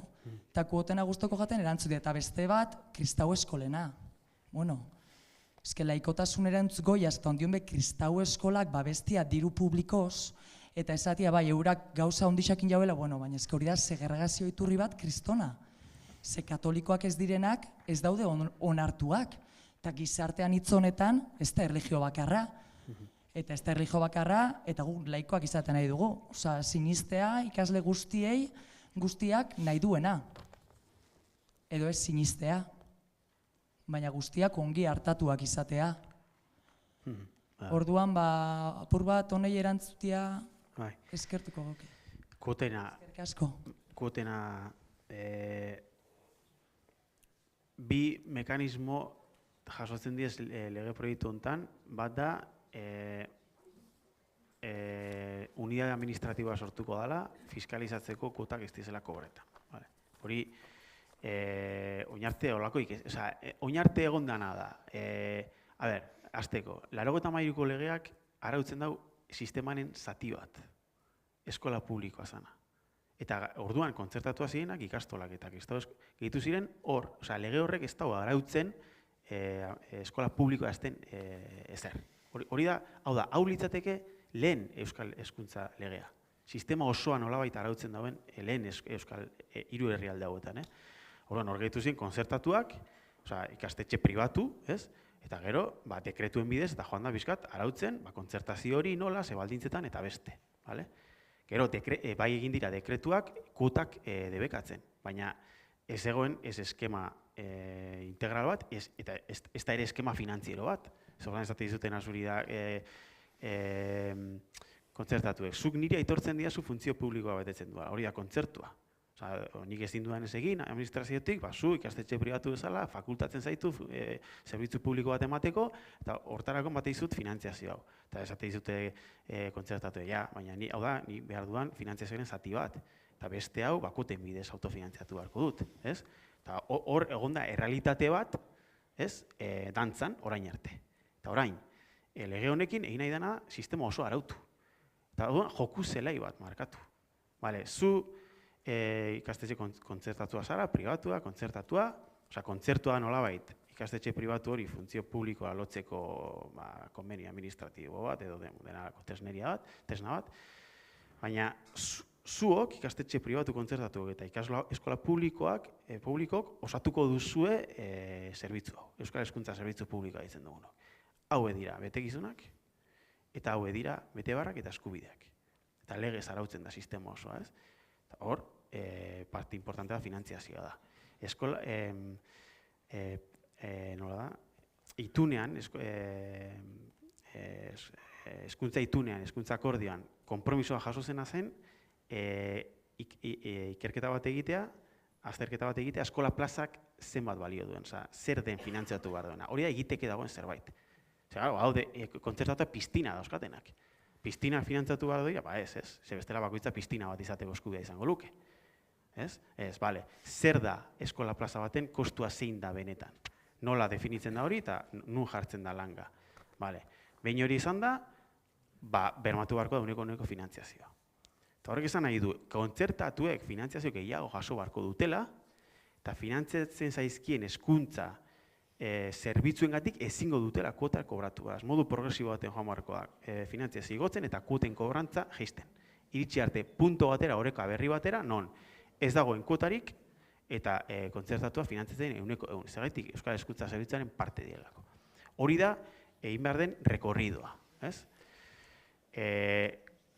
Hori, segun eta nola planifikatzen den, joango da, hor egon den eztabaida, hemen hau esatea erreza da, baina gertatu dena da, lege hau,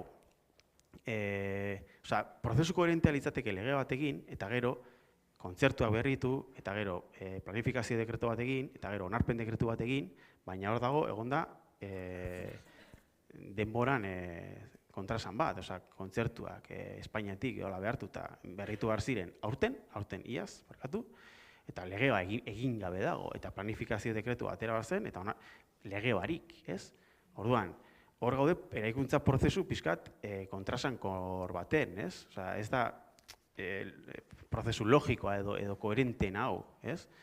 Behin legea eginda, planifikazio dekretu berria egin beharko dira, eta onarpen dekretu bat lege honekin, lege honek ematen dituen aukerak ere probestuko dituena, ez? Orduan, gertatu dena da, adibidez, kontzertuen dekretuan, orain arte finantzatzen ez ziren hezkuntza zerbitzu batzuk finantzatu dela, gehikuntza bat egon dela, ez? Baina oraindik betekizunen pixkat zera hortan, bi arretzi bete beharko dituzten baldintza guztiak exigitu gabe, edo betekizun guztiak exigitu gabe, ez? Aldiz orain, matrikulazio kanpaina honetan, berriro dago gatazka, ez? Onarpen dekretu honek eta onarpen agindu honek betekizun batzuk ezartzen dizkie, eta esaten zaizuna da, baina beste hau ez dago bermatu oraindik, ez? Orduan, eraikuntza prozesu hau, hurrengo 10-12 urtetan izango da, kontrasankorra eta tentsioa egongo dira. Baina, egin beharko ibilbidea hori da, ez? Eta mekanismo tasatuak egon beharko dira, legez, arautuak, administrazioa martxan jarri beharko dituenak, kuotak ez kobratzeko. Doakotasun errealera iristeko. Hori bat, eta bi, beste mekanismoa jasotzen duena da, eskolaz kanpoko jarduerengatik, edo, eskola egiten dien kobrantzak, ez? Ez dinak kuotak, hezkuntza, horiek ere egon behar direla argi, hemen kuota kobratzen dira eskola publikoan ere, jantokiagatik, eta beste, zer den kobratzen dena, egon behar da fiskalizatuta, ikastetxe guztiek hezkuntza sailari, Eusko Jaurlaritzari jakinarazi behar diote, eta honek publiko egin, publikatu ikastetxe bakoitzak zer den kobratzen duena. Hori bada, segregazioen kontrako plataformek eta eragilek aldarrikatu duten gauza bat. Ze gauza bada, kuota noai formalak, baina gero gauza asko edo mekanismo asko egon daitezke, desberdinkeria horiek errazten dituztenak, ez? Eskaini gauza desberdinak eta beste, eta hor lehiakorrago egin ikastetxe bat beste batzuen aurrean, ez? Horiek egon behar dira, izan behar dira publikoak eta fiskalizatuta egon behar dira, ez? Hori da dagoen beste mekanismo bat, ez? Hori da pixkat kuotena. Eta gero bestea zen, hori ez, nola da, kristau eskolena. Ez da, lehen pixkat bota dut, ez? Laikotasunaren ikuspegitik, lege honek urrunago ezin du joan, Espainiak Vatikanoarekin daukan konkordatuarekin talka egin gabe. Ze, claro, komisiones obrerasek esaten digu udazkenean. Joder, además, aquí tiene que ser laico totalmente. Bueno, hay dos opciones. Una, España rompe el concordato con el Vaticano, estamos a favor, pero tú no has dicho nada cuando se ha tramitado la LOMLOE al respecto. Dos, tenemos competencias exclusivas en educación, nosotros estamos a favor, tú no. Entonces, claro, si no podemos ir más allá en cuestión de laicidad es porque tenemos España encima. Y tú eres un sindicato español, ¿no? Algo tendrás que decir al respecto. Baina, bueno, planteamentua oso nahiko ondo jasoa dago, doktrinamentua ezin da egon, laikotasunea, Euskal Hezkuntza Zerbitzua laikoa da, irakasgai bezala eskaini daitekeena da legeak baimentzen dizun minimoa, gehiena, hor dago. Hori da, laikotasunarekin daukagun muga, herri honek. Ez dauzkagoela kompetentzia esklusiboak hezkuntzan.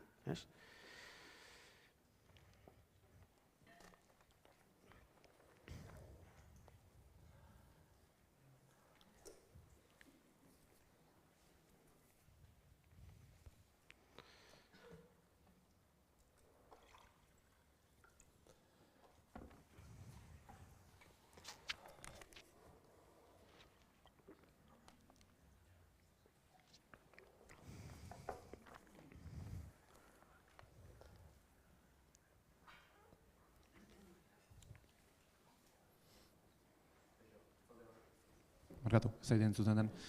Motxean egingo galdera, badakit hitzein diren gauzazko izan diala EAE mailan, Eusko Jaurlaritza hezkuntza sailean mailan, baina aipatutako tresnetako bat udal hezkuntza kontseiluena, zeinak eskuduntza eukileukan edo esku ardezake matrikulazioetan, aipatu dituzun hezkuntza ekosistema hortan, udalak eskaintzen dituen eskolaz kanpo ekintzetan,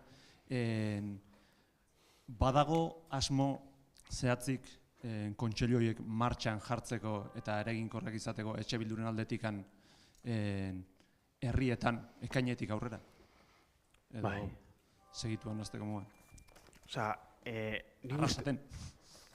Parkatu. Zezan? Ez, arrasaten. Arrasaten, ni arrasaten ez da egin.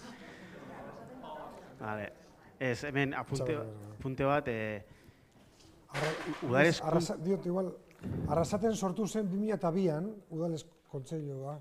Eta, bueno, egon dira, hainbat urte pasatu dira, baina, bueno, behintzat, lau legegintzaldietan, behintzat, horren erabilpena eduki dugu, batez ere azkeneko aldiz, hor segregazioaren inguruan hori lan talde bat sortu zen, eta lanean egon ginen, eta gero, logse garaian ere, bildu ginela, eta berez, oso tresna ona da, jarritu ezkero, etengabe lantzen.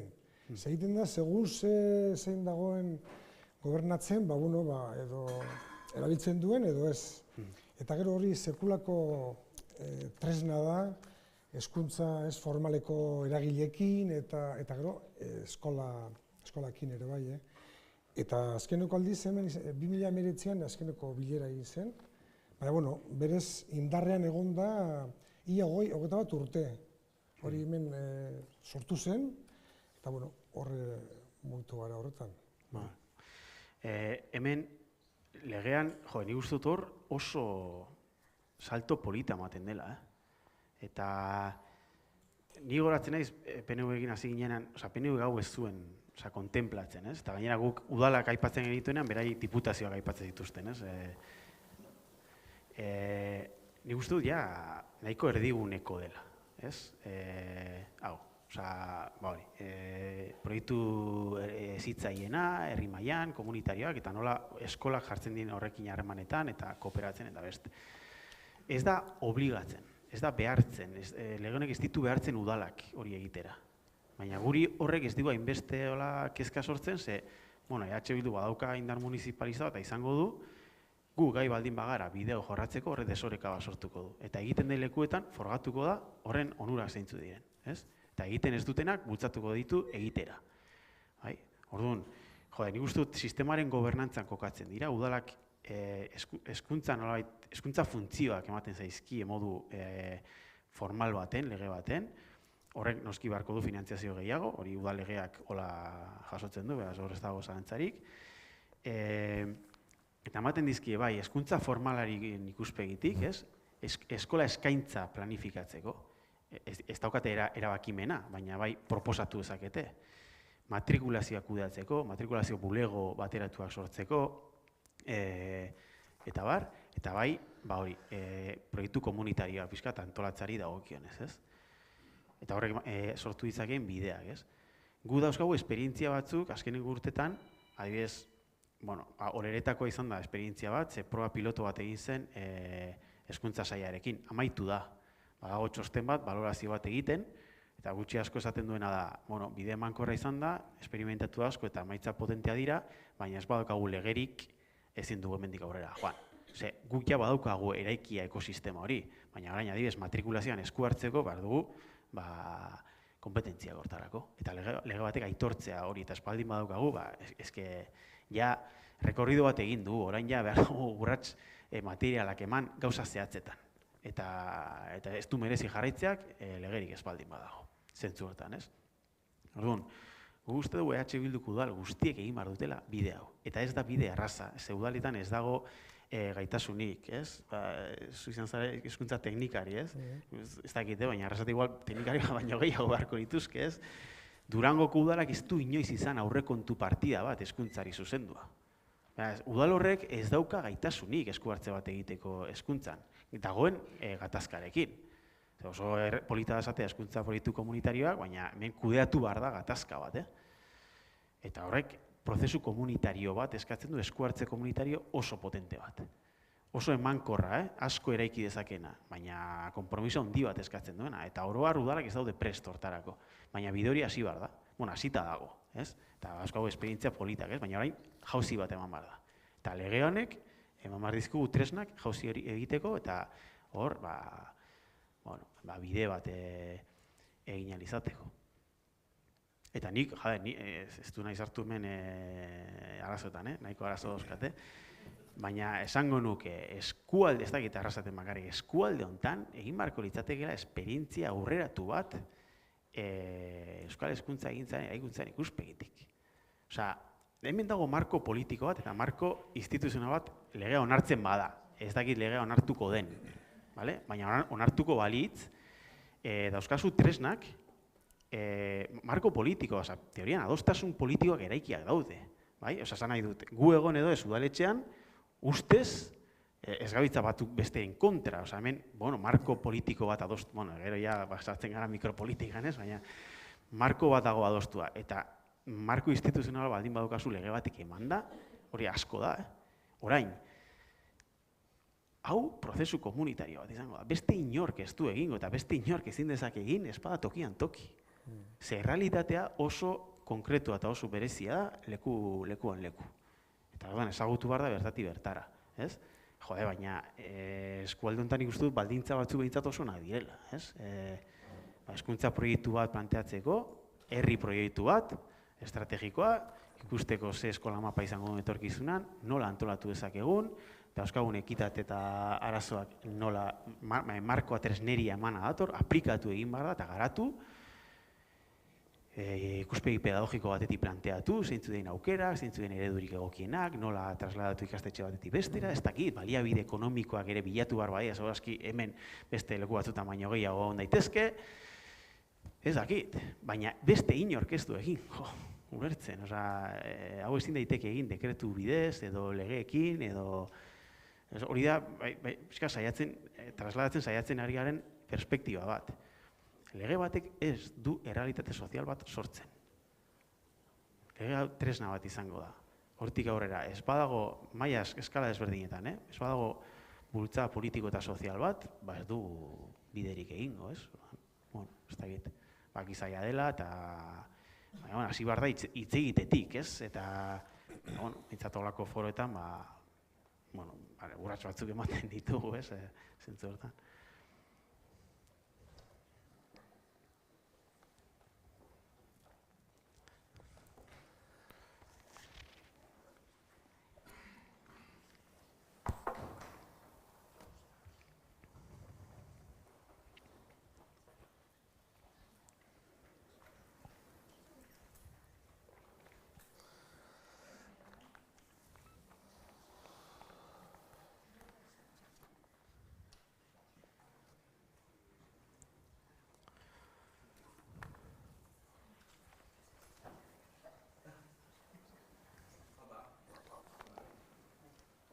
ez dakit zelan bukatukoan galdera, ez? Hausnarketa batetik urtetenaz. Zuk planteazu, lege honek tresna izan behar dauela, batetik arazo estrukturalak eta bestetik gatazka gainditzeko, ez? Eta gero nahiko bukaeran be esan duzu gainera, legian planteatzen dela PNV-en aldetik azken estadio bezala, ez? Helmuga bezala eta guretako eraldaketarako tresna bezala definitu dugu. Eta, de hecho, hausnarketa horrekin berakin, hombre, nik elak Kristau eskolan zeiten dauenez, baina abenduan eskola publikoko 29.000 langile baino gehiago grebara irten ziren, da gaina ZOEP babestu eta EH Bildutik lehenengoko lege zirriborroan aurrian itxezin jutelako irakurketa bat, sindikatuekin batera, zanaz, tresna honek ez dagoela funtzionatzen, ez zala eraginkorra. Ordan, lehenengoko galdera da, abenduan baliagarri etzanetik ona zer aldatu dan, ze gehitxu dan hor edo, eta bestetik, gatazka gainditzeko tresna izango bada, eta legia planteatzen baldin bada, azken helburu bezala PNV-rentzako, konfluentzia zelan egiten da.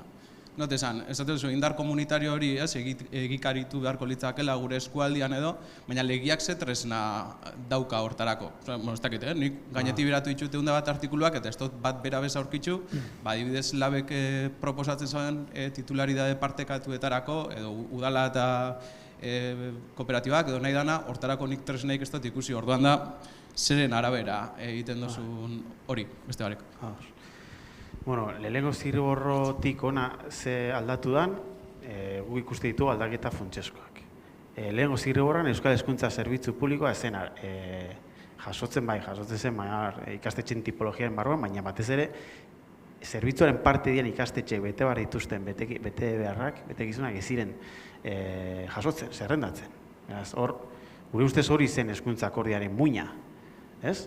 Hemen egon daiteke, uste dugu hau dela esparru partekatua edo adostasun esparru posible bat.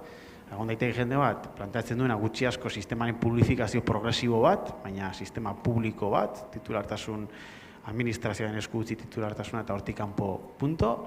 Eta egon daiteke beste posizio batzuk esan dutenak, gu ez dugu baldintzari ikusten, eta baldintza hauetan gu ikastolak hartuko ditugu abia puntu eta helmuga, kasi, ez? Halako berme batzu betetzen ez diren bitartean, ez? Bueno, hau, gure ustez da, saiakera bat, sintesi saiakera bat. Eta badaki jende bat ez dagoela ados honekin, edo ez dela asetzen, ez? Saiakera honekin, baina, bueno, nik uste dut, izan dezakela, gehiengo baten babesa, baldin eta ondo zehazten bada. Eta lehen zirro hortan ez zegoen ondo zehaztua, hori lehena, funtseskoena. Bigarren, segregazioaren kontrako politika gakoak, adibidez, zaurgarritasun indizea definitu behar dela, eta eragin eremu bakoitzeko ikastetxe guzti esleitua zaila zaurgarritasun indize berdina. Eskaintzak eskariari jarraitu behar diola.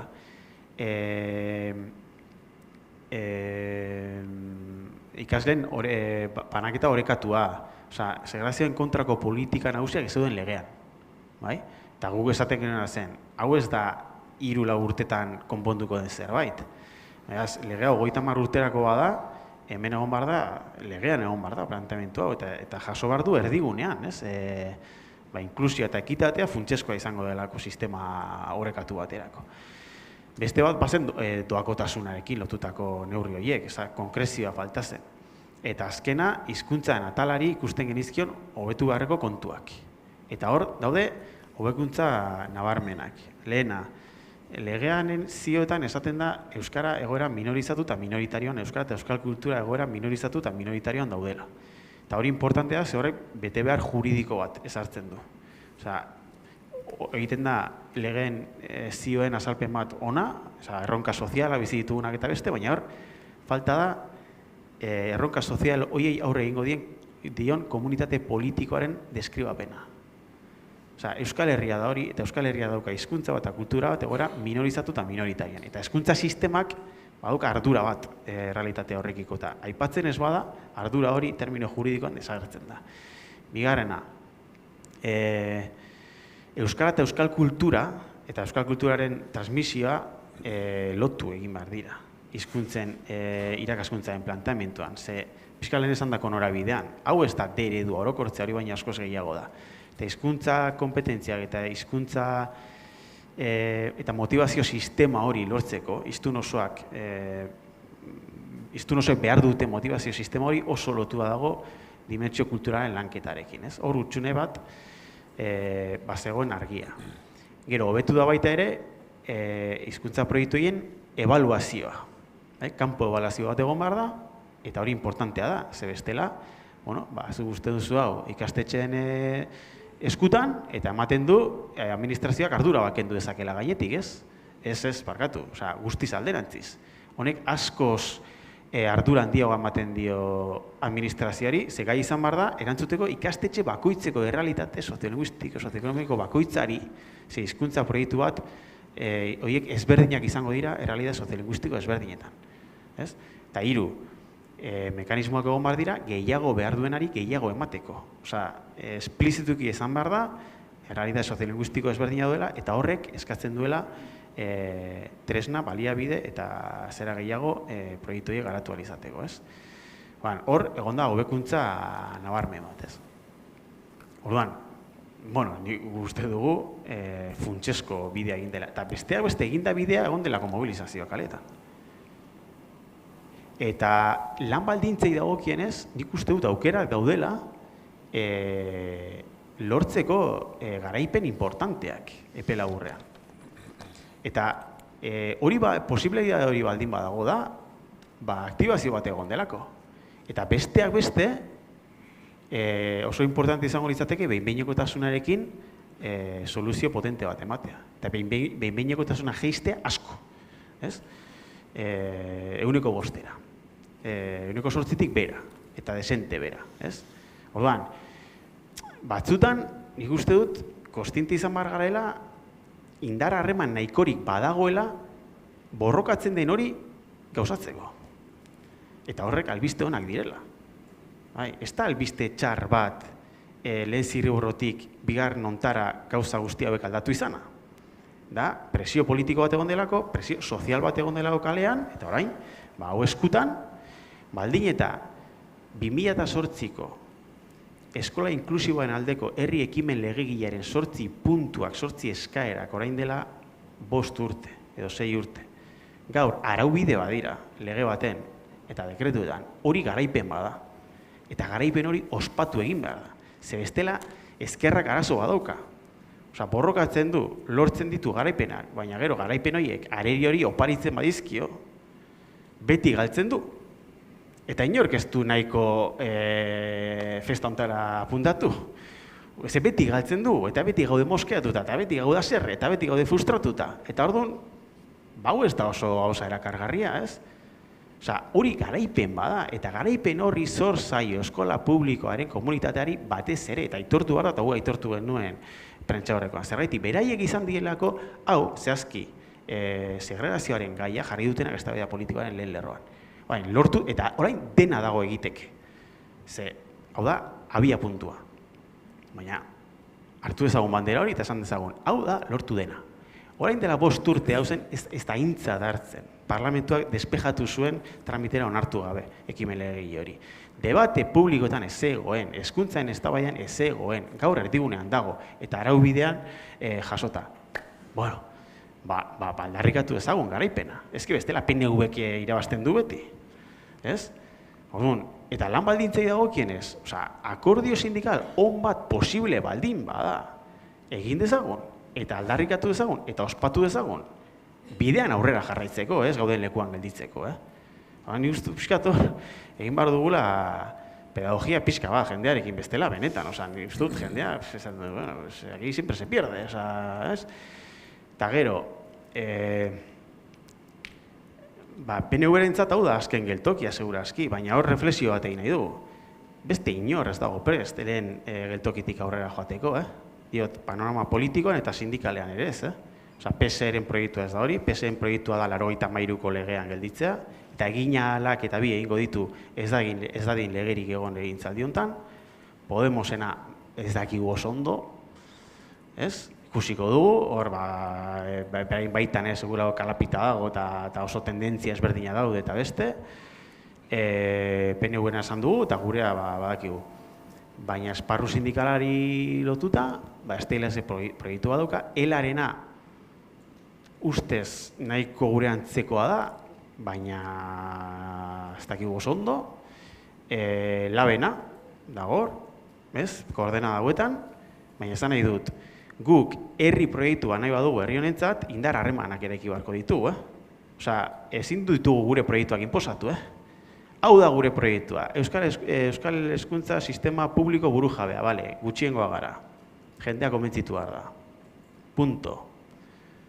Horan, gaur, indar harremanak ematen du bide horren fase bat egiteko.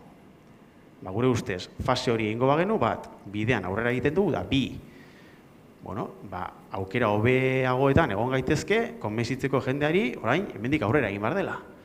Ez? Eta bide honetan, urrats berriak eman behar direla. Baina hori irabazi egin behar da. Eta ez dago bermerik, berriro.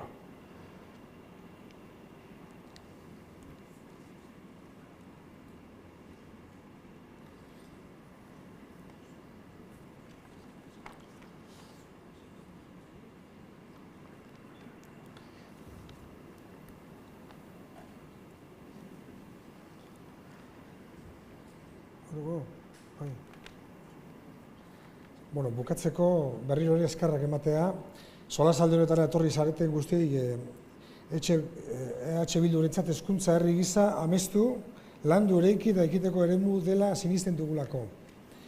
Zentzu horretan, EH Bildu dagokion arduraz jarduteko konpromisoa hartuta dauka, eta guretzat arrasateko hezkuntza komunitateko kideekin, hezkuntza legearen inguruan hausnarketa partekatzea, gure erantzukizuna da.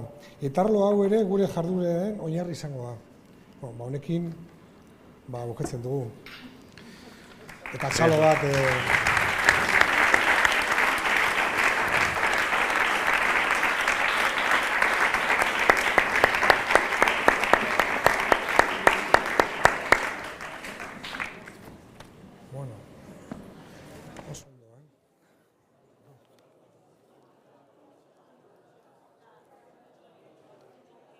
Hemen arrasate, hezkuntza sortzioa sortuta dago, sortu genuen legez.